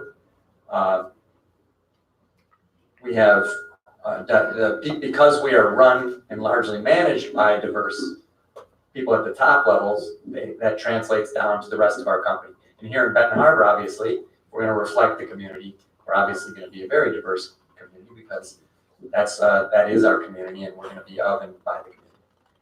Now, why have we had so much success in winning these licenses? When we go to these jurisdictions, we say we are Justice Grown, and we've been repeatedly selected. Well, for one, we now have experience.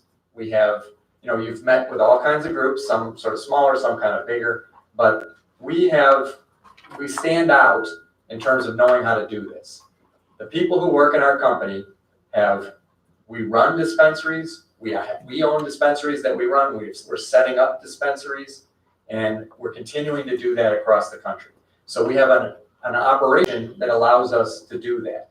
So we have a woman whose job it is, well, first we have a guy named Georgie who comes in, gets the SOPs in place, helps train the staff on the ground. Then Abby comes and provides additional training in exactly how it's run. Our CEO lends experience there too. And someone like B, who is experienced in running businesses but has not yet run a cannabis business, we provide extensive training. In fact, B has already, even in anticipation of us winning this license, has already undergone training, and she could tell you about what she has been trained to do. Yes, the company has sent me to the current dispensaries, the cultivation in California, New Jersey, Pennsylvania. So it's like they are investing in me to make sure that I provide the best service here and that I can be able to train others. But they have been training me from the beginning. So actually, they invest in their employees. And B made a field trip, like she said, to Pennsylvania, saw how the operation works, because it's a new business. You got to learn it. She knows how to run other businesses, but that's how we do this, and that's what we're doing here. Other advantages our cannabis company has, in Benton Harbor, which we want to be our singular focus. This is the only place in Michigan we've applied, and you've heard there's other companies that have grows in other places and such. You've heard other companies that want to do a grow and a provisioning center. One advantage, if you wanted to have a diversity of different kinds of companies, we don't have a grow. So for example, that we heard for some excellent companies that want to have a grow and a dispensary, well, then they're going to want to sell their products in their dispensary. And that provides a limited choice to consumers. They're an excellent company. I'm sure they'll do an excellent job. But we are interested in providing a better service to our customers. We have no brands to distribute. So because we're a national company, we have relationships with many national companies. And we are going to be able to bring the best brands in the country to the consumers of Benton Harbor. And so that we have a different focus than some of the companies that want to sell their own stuff in that regard. And we have relationships here in Michigan. I'm confident we'll be able to fill our shelves from a company called Treehouse, a guy named Dave Flood in Illinois. Because we are a national company, we're not just starting this from scratch. We already have the relationships and things we know to do this successfully. You've heard quite a bit about safety, and rest assured, we take security and safety every bit as important as everybody else. In fact, to win the licenses that we won in New Jersey and Missouri and Utah and Illinois, we had to persuade those states that there's nobody who takes security more seriously than we do, in terms of cameras and security personnel and SOPs. And Mitch is going to talk a little bit about security because that's an area of his expertise. So I will pass the mic to Mitch. Thanks, everybody, for the opportunity to let us speak to you. And first, before I talk about security, I just want to take the opportunity to these two wonderful people to the right of me that are both a little too shy to tell you how great they are. But he is a business owner here in Benton Harbor with their funeral home business. John has been such an accomplished attorney in the civil rights field, runs the largest civil rights attorney law firm, in the country right now, and has represented just thousands of people and helped them with getting exoneration from prison or getting a rightful settlement for any police brutality that they might have occurred or been wrongly incarcerated. So just wanted to say thanks to these two guys. And I have up here on the screen just a list of the states that we're in case you wanted to see it. In terms of security, as John said, we're top of the line in that regard.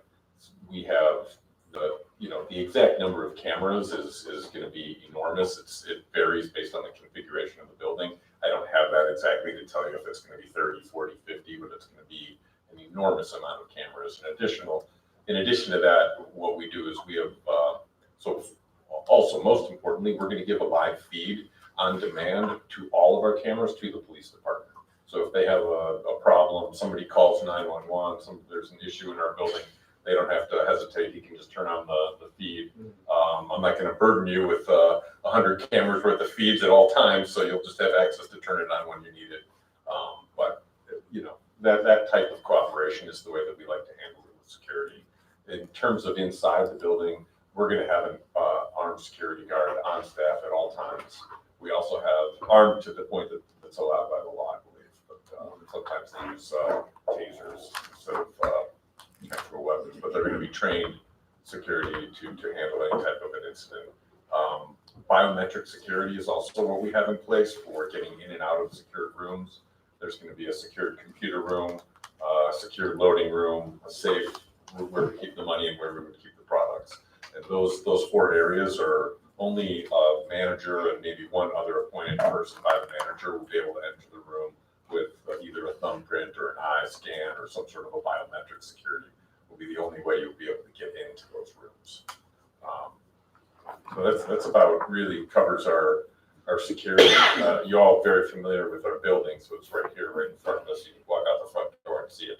So we're at 200 Main Street right there, right in front of this building. So that'll help in terms of our proximity to the police station, and also the lighting in the area of our building is really excellent in terms of all of the street lighting around, and the parking is excellent, which is really probably the biggest benefit to our property over any other property, especially the other ones along Main Street, is that we actually have a giant parking lot right next to the building. So that's really going to be a plus. Parking can be as much of a security concern, believe it or not, as it is theft and robbery. Security can be as much as you got too much traffic going on. You got people, causing a car accident, or, bumping somebody as they're walking out the door. But I think we have 20, 30 parking spots out there, so we're not going to have a problem. That's going to be a huge advantage.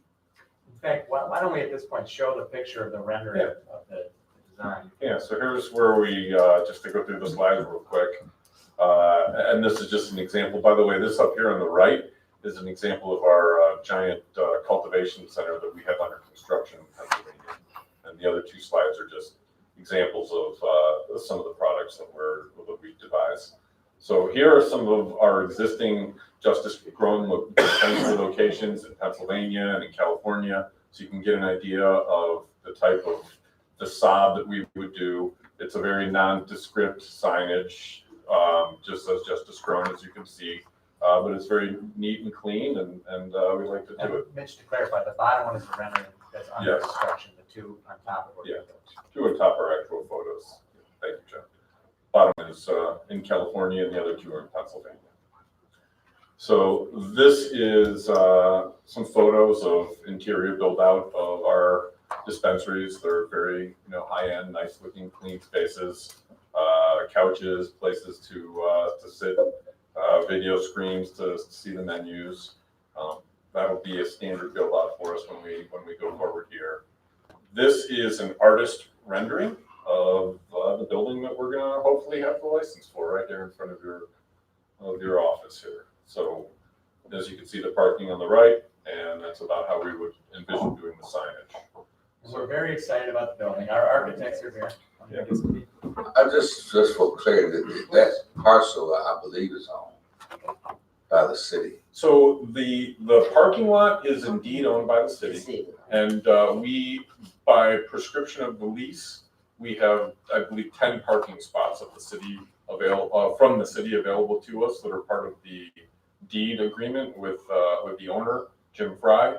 I do have a copy of that agreement, so I know we have access for 10, and I, would certainly be willing to work with the city to whatever we needed to do to, if the other remaining spots were to be needed.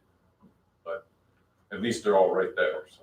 And we have, our architects are here. We've been doing work to prepare, getting the design in place. We're very excited about the building. It works very well as a dispensary. And if you guys can introduce yourselves. This is just the floor plan and some of the interior renderings that they had provided. So we work at Brooks Architectural with Adi. I think some of you may know him. Awesome guy. So this is just some of the drawings that we have provided for them so far to meet the requirements of the state and that you guys are making out there. So they have definitely set a foot forward to try and meet these requirements and to put an effort in on behalf of their. So, as I said, we're very excited about the location. We think it's exactly where we want to be. We're excited about the parking. We're excited about the building itself. And we think it works real well as a dispensary.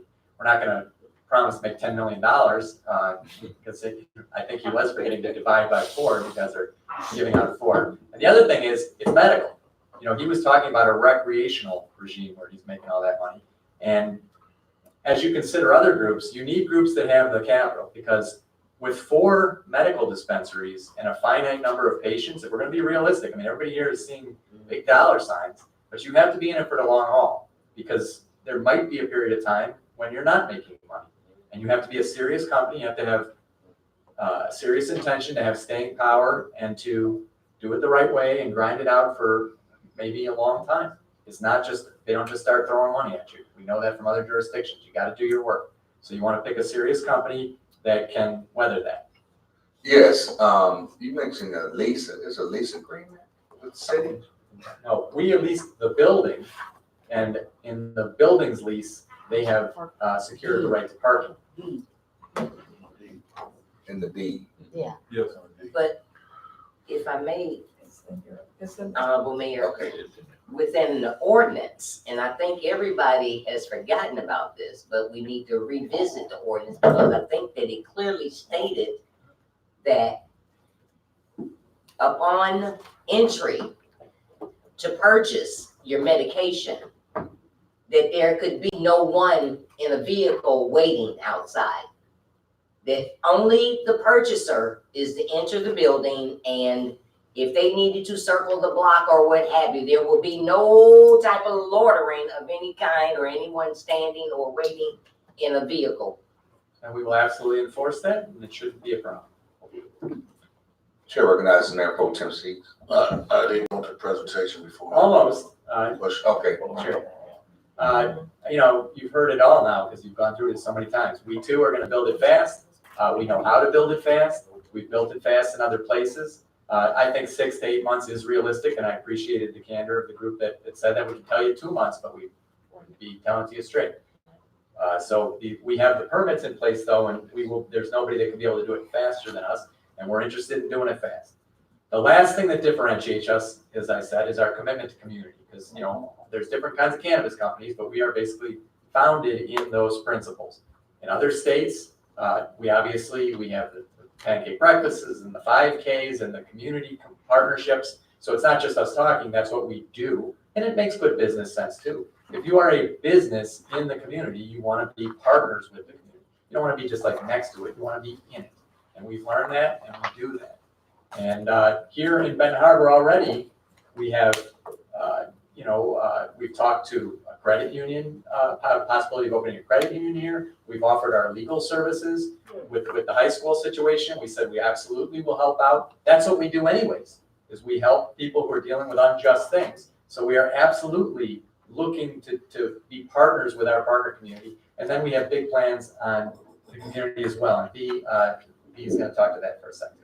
Unless you want to go straight to the question. Because basically, everybody that's presenting, they're saying the things that they're gonna do. I think realistically, it's best to get with the commission, the city, see what's needed. And then I think we can kind of go from there. We wanna, focus on programs that help build the community, like revitalizing the community. Housing, starting programs to teach people how to buy houses. For me, one of the things is teaching people how to start their own business. I get that a lot. How do you do that? How do I start? So I want to be able, with the Bagging of Justice Grown, to start programs where we can teach people how to build and show them how to open their own businesses. The youth do mentoring where they can do more like trade, because I'm learning that not everybody wants to go to college. So, we can go on and on about the things we can do in the community.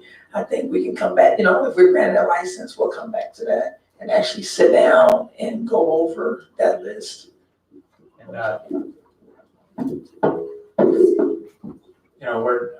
we're not basketball players or football players, and if there's an intramural cannabis league, we're gonna lose. But we are serious about the community. That's what we are, that's our DNA, and I think we're ready for questions. Thank you. Chair recognizes Mayor Pro Tem Seats. Thank you, Justice Grower. I just want to start off, I did bring up a point that I forgot. That when they were getting ready to shut down in our area schools, you guys did step up, and we do appreciate that. I don't think you got paid to do it, but you stepped up and did it. My question becomes, taking out the medical portion. When you have, as you said, you represent disenfranchised people can't afford legal representation. How can you do that? How do you see that working? Because that's going to be a major problem for, I think, this area, because I don't think they would want that. They won't. Because when not this area, I'm talking about Benton Harbor. I'm talking about the powers that seem to be. How do you do that? How do you take on clients who don't? You take the money from the resources, or do you do it per area, or do you do it? Are we talking about legal services, or what are we talking about? I'm talking about legal services. Because we beat the dead horse. Those questions were asked in the presentation. I want to give the Mayor Pro Tem does have the floor. I'm just trying to clarify what kind of services is being discussed. Commissioner Adams, with all due respect, Yes, please. sir. I think you did present at my committee meeting, didn't you? Thank you. I appreciate that. The question becomes to the public who's watching, how do you do that? Because we beat the dead horse with recreation. We beat the dead horse with education. How do you take from the money that you make from growing or selling and give it to the community for legal redress or representation? And will you have attorneys that you bring here for that said purpose? And I do appreciate you guys for being here. Thank you. That is what our law firm does. We try to increase the amount of justice in the world. So we represent some people and we get money settlements for some people, but we also do plenty of cases which essentially are pro bono or low damages, where we're basically helping people who otherwise wouldn't have a voice, And that's what we do. And that's the DNA of our cannabis company, because that's who we are and where we're coming from. In fact, that's why I got into cannabis, because I saw an opportunity not to make money for myself, but to make money that we could help spread around. Because why should a bunch of rich, frankly, rich white companies, make a bunch of money, which is how it has happened so far in this country. So what we have started to do, and we haven't yet succeeded because we haven't yet started making real money, but that is the goal of Justice Grown, is in the same way we have redistributed legal services, we're trying to use this to make the world better. Thank you. Amen.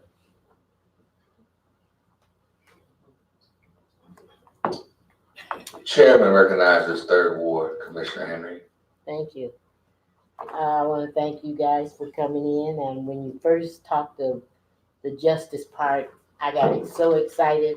I couldn't think of anything else, and then when I heard that you had interest in the medical marijuana, it made me even more excited. And I see in your document that you're going to pay prevailing wages, you're going to offer medical benefits, insurance, and I also see that you've had serious conversations with one of our partners, Cornerstone. And then I see in your documents, you speak of Berrien County a lot. But I have to say that Benton Harbor City is the host of these. And when I see that our Cornerstone Alliance has changed their direction from Benton Harbor being the focus to Berrien County, and then when I see that other people having conversations with this entity and they start thinking Berrien County, and I know you have to stretch out, but I have to say that Benton Harbor is the one that's opening up the avenue for all of this to happen. So I know when your cup overruns, everyone around you gets some of it, and that includes Berrien County. But I just want to emphasize that Benton Harbor is the one, is the place. So everything that I see about this, except that conversation, and I know when people of authority lead you, you kind of follow. So I'm just letting you know that sometimes that's not the way to follow. And we do have the pulse of what Benton Harbor needs right here. That's what our main focus has been, Harbor, and that this will be our flagship. So on page 79, you talk of community grants. I definitely like this for you to have more conversation with the elected bodies on that.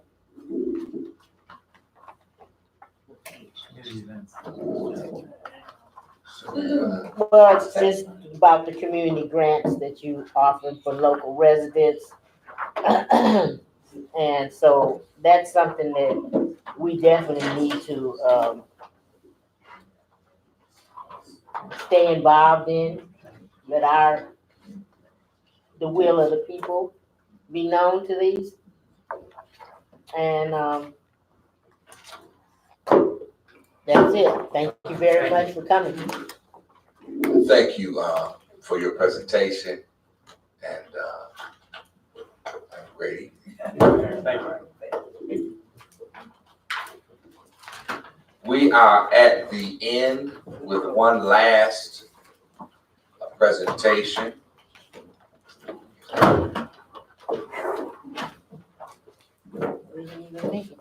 Is the Benton Harbor Investment Group present? Yes. Please state your name and your company affiliation.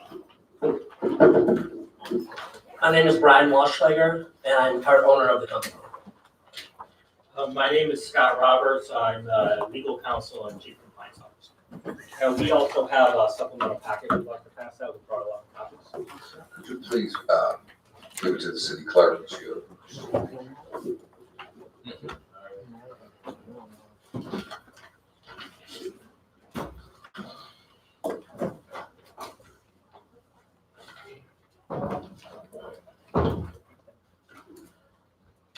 Are you ready? Yes, sir. Okay. First of all, just to start off, I guess I'd like to, before I introduce myself and who I am and how I am part of this area, because I do live in Stevensville, Michigan, but I do work in this area. I've been here for 16 years.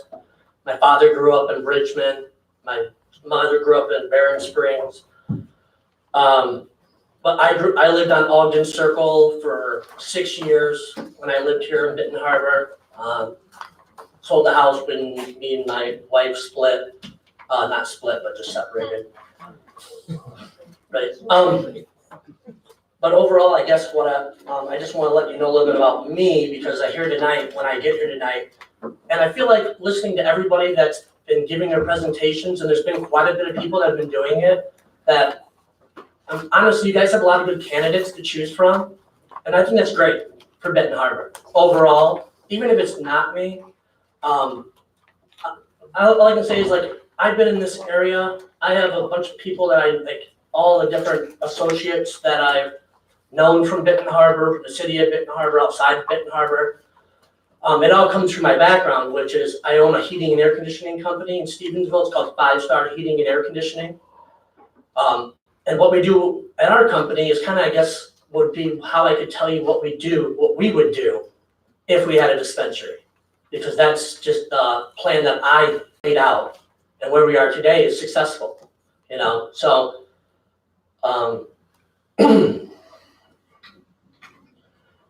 real quick, I just want to go through. So I graduated from Lawrence High School in 1996. My parents are originally from this area, and they moved there for work. And then we moved back here. My parents did. And then that's when I lived on Ogden Circle for 6 years when I was married. And then I moved back to Stevensville because that's where the business was based out of. That's where my father had the business, and now he's retired. Is how it is. Why I did move back out.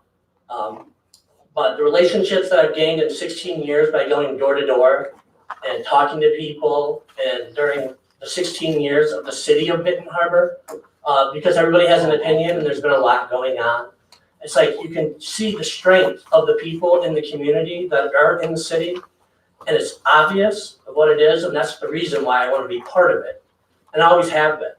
And even if I don't get a license, I will in some way, just because there's so many good people from that I've met that want change, that want it better, that I'd love to be part of it one way or another, even if it's not a dispensary.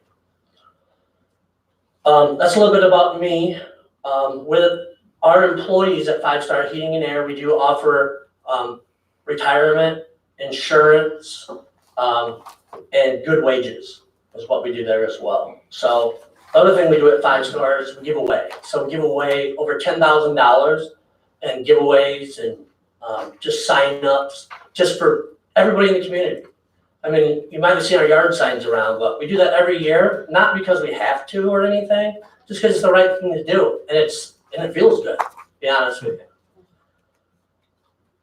So my partner, I'll move on just to who my partner is. I know I was all over the place there. To be honest with you, I've been watching you guys for quite a bit, for a few weeks and everything, and it's a pleasure meeting you guys, but it's just now I'm here. Finally meeting you guys. My partner, his name is Mike Pearson. He's a longtime family friend. He's from Iowa, he's a farmer. He's dealing with all this is, he's invested in many projects in Las Vegas, and different dispensaries. So he's kind of like the guy who's invested millions of dollars into it. So even though I'm from Stevensville and I'm a smaller guy, a smaller company, the money's not the issue, and it's not that. So I just want that to be apparent, you know. The other thing I want to make apparent before I just get into our location and everything else that we have going on is the fact that I know a lot of people, the athletes and a lot of people that aren't here, but I'm here too. And I'm downtown in the city all the time. I gave a list that we just handed out, and we were part of Lark's Barbecue. the Vincent Place, the Renaissance, which was the new building, the Soup Kitchen. We do pro bono work there. Benton Harbor School System, I was there from 2015 to 2017, working on their old boilers. And at a discounted rate, and a lot of times no rate, because it was, Benton Harbor's coming back, and I wanted to be a part of that. And that was just like, that's my passion behind wanting to do this. I guess I always root for the underdog, that's what I like.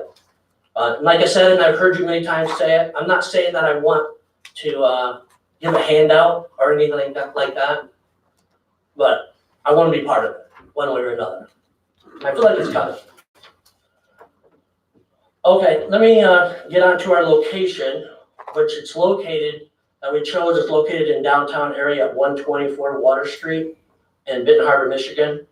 The current tenant's lease is expiring because there's somebody there, but it's not being renewed as well, so it's actually proactive and preventing vacancy in downtown Benton Harbor. Oh. Okay. There's plenty of parking at that facility, across the street, on the street, behind the building. There's got to be 100 spots all the way around that building. It's a beautiful location. It's downtown right there. It's in the mix of everything that's happening as it's growing in Benton Harbor. With the city's approval, I know that's all storefront glass. I've heard you guys talk about that as well. We would block it off in the front for where you would check in to check out in the building. Or if that wasn't approved by the city, well, then we would not make it glass front. Whatever was acceptable. Overall, we expect to be open within 6 months. That's our plan. We've already got the architect. We've laid it out. I know the local contractors. Some of them that I was going to use because, like I said, even though I'm not from here, I feel like I lived on Ogden, but I've worked with all these people, and I'm just saying, like, I worked with Paul Toney, painting, Don Meeks, construction. These are guys that gave me quotes and that'd be interested in doing the building. I want to get back to Benton Harbor. There's no reason why. I want it to flourish. It should look like across the bridge. It should be the same. It's almost there. It's on its way, is how I feel. And I'd love to be a part of it, one way or another. Okay, moving on. Okay, so that's pretty much, I guess, the difference. I know there's a lot of people that are here that are local, that are saying that they're local and they're here. What makes us different, I guess I would say, is that our money's gonna stay here. We're not gonna give it back to, like, we're not Walmart. I'm not Walmart coming in here where, yeah, they gave us jobs, but at the end of the day, all that all the money from the products we buy, it goes back to wherever their headquarters is. And that's just not the case here. So I think that's a big deal in this area, instead of just, promises and, we're gonna do our best. Let's see here. Okay, so this is my Chief Compliance Officer, Mr. Roberts. So he has worked with Mike, which is my partner, on different dispensaries as well. So he is just, he's our cross our T's, dot our I's guy, is what it is. I'm not gonna stand up here and lie to you like I have tons of experience in this, but I do have an experience in running business. My father's been a business owner since I was a kid. That's all I've done. Work hard, work late hours, go the extra mile. That's what I've done. So I get it, it's a grind. Some years are great, some years aren't. But I feel like at our 5-star heating and air now, we started off in the last 3 years, we've gained 6 employees. Which for us, like I said, I'm not trying to win any awards for being a franchise or anything like that. My son's 16, he's in high school. I focus on my family as well. So that's important to me as well. Let me move on to this. Okay, one of the other things I didn't hear a lot about tonight, which I would like to address at least, is that we would set it up so we would educate every 3 months. We'd have the local library or whatever was convenient about how to best use medical marijuana and how to treat and relieve medical symptoms and conditions. I just feel like that's important with anything that's new. I mean, even with alcohol, people can't even control that now. and that's not even set up everywhere. So I just feel like it's an important issue that should be addressed, that we should understand it instead of it just being fun and, like anything, too much of anything is never good, is what it is. Okay, a lot of my speech, or my presentation, I'm sorry, is based on a lot of the things that I've heard that you're looking for, so hopefully I'll answer a lot of your questions. I've heard where we give a discount to Benton Harbor residents for medical marijuana, and we'd be more than happy to. We would put that in writing. We would give an extra 20%. I mean, if that's right, if that's enough, doing heating and air and doing it for so long, I do it because I love it, because I love people. It's not really so much the business, it's the people. And what I've learned is we set aside 5 furnaces a year in my business where we do it, where we in-house finance, no charges, no nothing. Can you pay $30 a month? Can you pay $40 a month? That's who we are. That's who I wouldn't want it to change. Just to get on to the employment of what we would have in Benton Harbor. We would have 12 full-time positions, 2 receptionists, 3 security guards, 5 bud tenders, an assistant manager, and a general manager.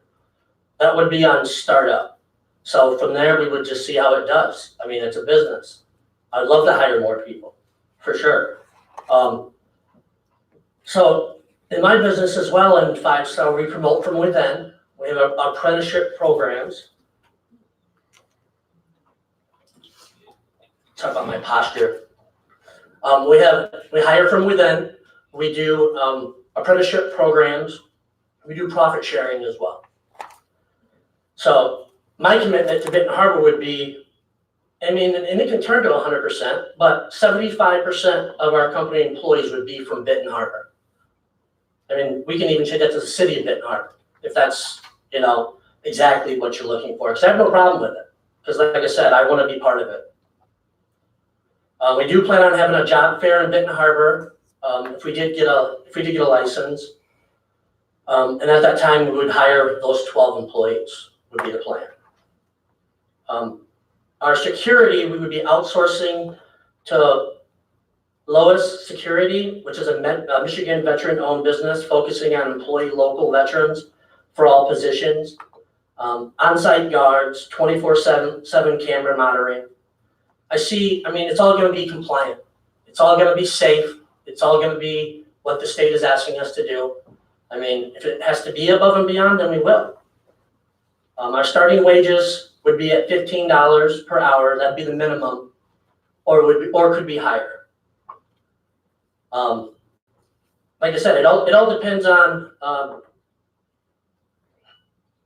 I guess it just depends on how it takes off.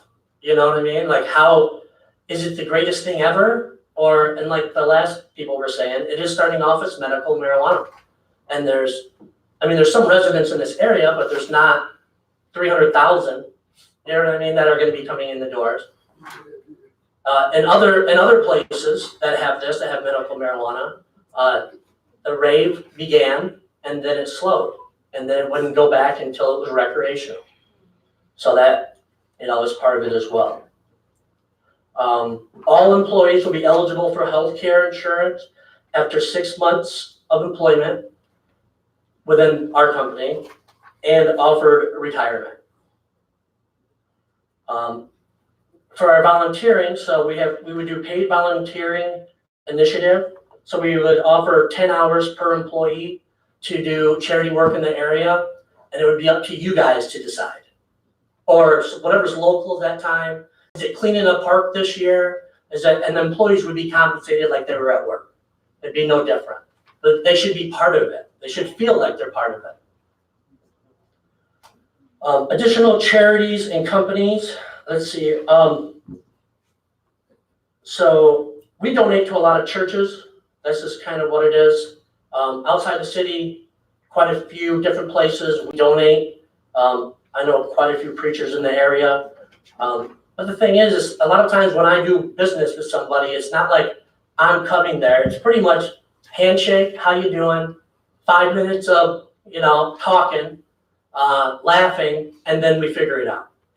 It's pretty much, that's just how we do business, how I do business. My charity though, because I was doing some research on this and I didn't see a lot for this. I saw a lot of different options of where you could give money for charities, but I didn't see a lot for single parents in this area. I'm a single parent. I raised my son from the time I was 5 and now he's 16. So done all by myself. Mind you, I'm gonna give my mother a lot of credit because she's helped me out a lot too. But a lot of people that are single parents, because I have been one, are go-getters. You gotta get it done, So that's my case on, could I do a heating and air conditioning business and run a dispensary? It's like I've raised my son, a boy, for the last 11 years. I mean, on top of running a business. So yeah, I think I can.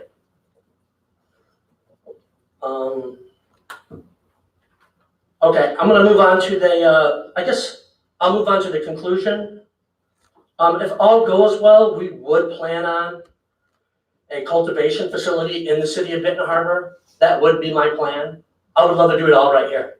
That would be the ideal, to just keep giving back to this area. Keep going back to this area, it's eventually gonna be good. I mean, it's gotta be, right? It's gotta be. So let's keep it all here. This is pretty much what I'm pushing, regardless of, the candidates that you're gonna pick.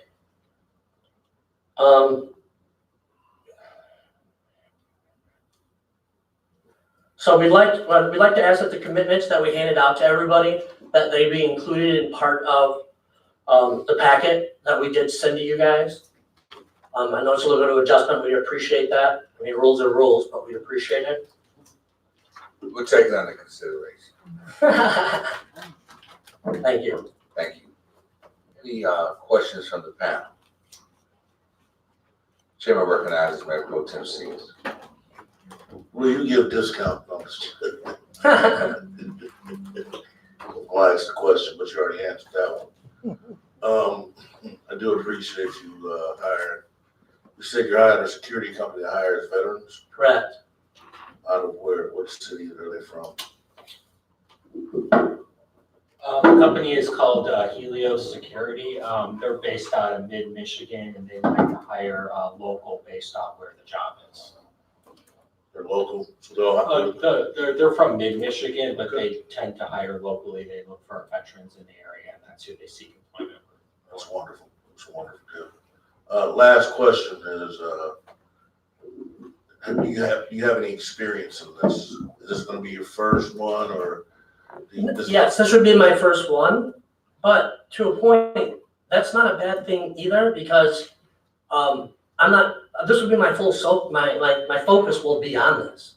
It won't be my place across the country or this other country. I mean, not across the country, but another state, or I've got 5 going at once.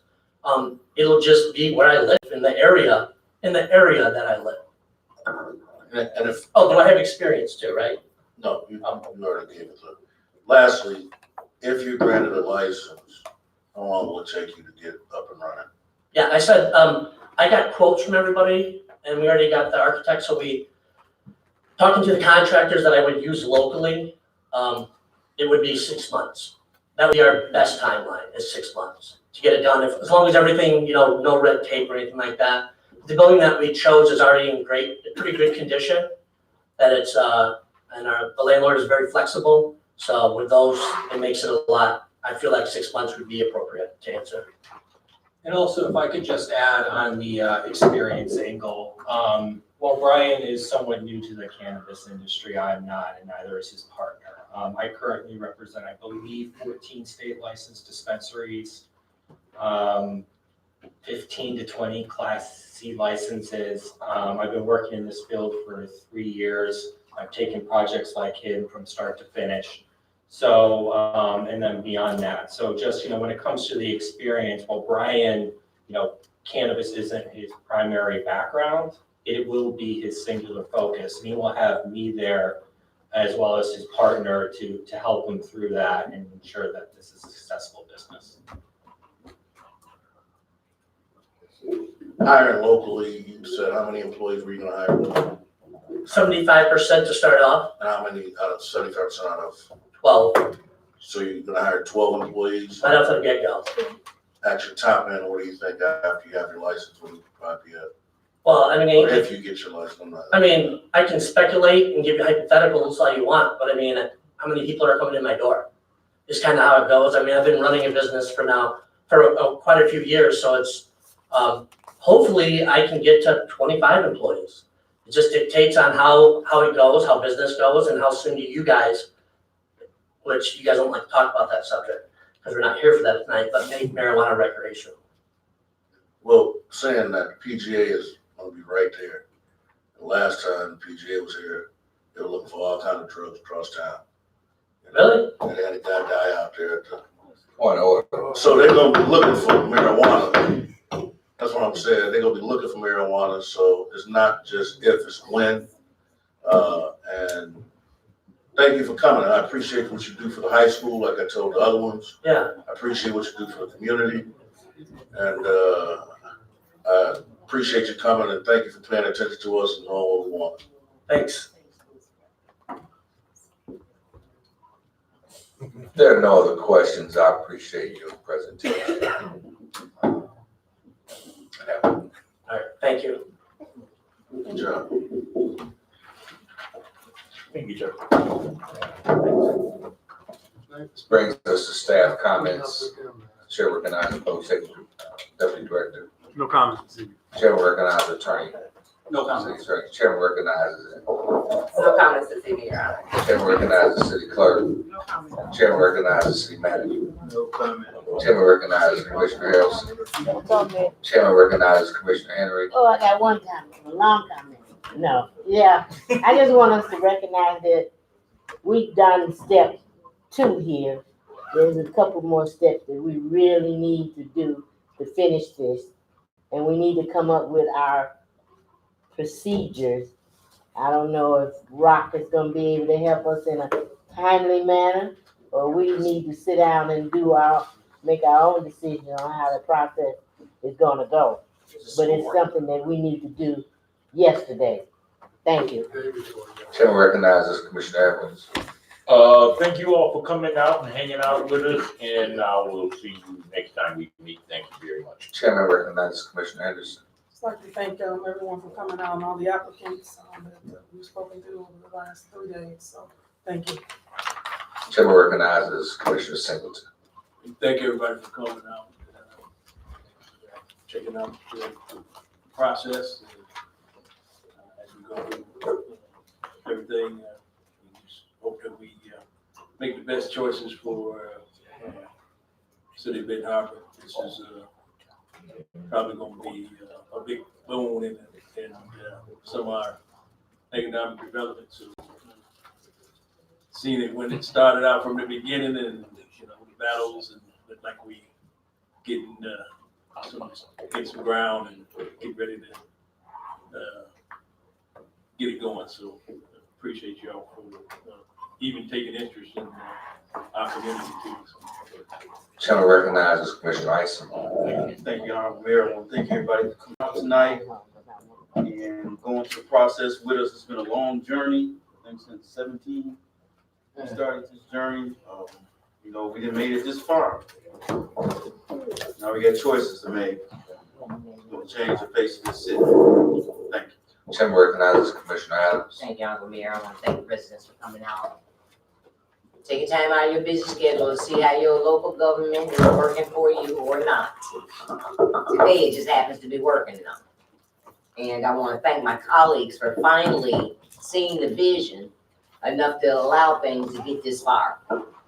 Because we are in dire straits of some economic development that this body of elected leaders of the city of Benton Harbor, predominantly Black community, need to take charge of and get some things done. The people chose us to improve their quality of life, and what they have experienced this week and last is exactly that, and that's exactly what they expect us to do. But it starts in committees, where we need to be taking care of their business and not waiting until the last minute. We need to show up at the committees that we on and participate. And participate because it's too much weight for one to carry when we work together as a whole. And when the team work, the dream can definitely come to fruition. And that's what we're experiencing right now. And it ain't over. This is just the beginning. And together we can do a lot of things. Because I am nothing of myself. Nothing. I'm just a vessel being used. And I'm glad that I can actually see and feel the one that used me to do all this to begin with. My Heavenly Father. I'm glad that I didn't just run through Benton Harbor because that's what I came for. And yeah, I'm going to say tomorrow will mark the 25th of February that my son and my nephew was murdered over the very thing that everybody wants right now in Benton Harbor. I'm just sitting back and finish watching God, though, in it all. Because I don't think it's fair that we have a president that's somewhere trying to build a wall and that's where it's coming from. Yeah, what? That one drug, though, he ain't got to be keeping a mouth up. Because now, everybody, not everybody, but those that are grown enough as Americans want to participate should be able to. We got alcohol in the stores on the shelves killing folks every day. Folks out of their mind walking around here don't even know they on earth. Take it off the shelves. That's the next fight. Get them some cannabis, they gonna be all right. Good night. Chairman recognizes Pro Tem 6. Thank you, Mayor, to constituents, and to my very beloved mother who's here tonight, as well as acting nice, I guess. Because I'm scared that she still might try to put something on me. And to these young men who are watching your peers in action, learn what you need and throw out what you don't. It's very important, the processes and procedures. Everything is fair. I for one, know there's no I in team. But I heard today Kobe Bryant said there is ME. Told Shaq that. So I appreciate the willingness to work together. Thank you, Mr. Mitchell, for your leadership. I know we don't say it too often, but you've been a silent leader, a silent giant, and getting a lot done. Hopefully, we can keep it around for another 10, 20 years. And if it be so, I would just end by saying somebody's going to win, somebody's going to lose, but that don't mean stop trying. So if you don't win this time, hopefully there's a lottery next time. And I'm hoping that when we do the ribbon cutting, maybe we can get Cheech and Chung to come down and shake a few hands. Get some. He was down in the Buffalo last year, and half the people still pretty funny. You know, so I mean, it's needed and necessary for those that need it. And I do agree with my constituent. And my closing statement is, Commissioner Henry stated it, that most people's mind is not developed till the age of 23. I know when we were younger, we would get it in, killed your memory, long-term memory, and some people kill your short-term memory. That's just a part of it. And some people don't have no memory no way, so they ain't killing too much. So I would say that I appreciate Commissioner for making it on time today. I know he works down there in Bangor, and they had the green door open today. The green door, they making tons of money down there in Bangor. I mean, the Bangor was flooded with people. You should have seen the news. I mean, it was flooded with people coming in for that grand open at the green door. They're passing out pizza, had pop and everything else at the green door. So, there was a lot of money being made down there, so I appreciate Commissioner Isel for even making it here today. I know it was pretty hard to get through Bangor. So, y'all have a great night, and Mr. Duncan, thank you. I appreciate you too today, sir. Thank you. I'd like to thank all the applicants and thank everyone for coming out. I did meet with the mayor of Romulus, River Rouge, and they have 7 dispensaries. And he said they started before the state and all the regulations that came. And he did talk about some of the things that they've done and what they've been able to do. And he invited myself, staff, and the city council there to see how it's impacted their community and what it looks like up and running. So we can talk about that. And that actually, this was at a basketball game. But we talked about ways that we can build and help the community. So with that being said, I'd like to entertain the motion. Motion to adjourn. Commissioner Isaac? Yes. Commissioner Henderson? Yes. Commissioner Edwards? Yes. Mayor Pro Tem C? Yes. Commissioner Singleton? Yes. Commissioner Harrelson? Yeah. Commissioner Adams? Yes. Commissioner Henry? Yes. Mayor Mohammed? Yes. Go home. Oh, man. Get a good time.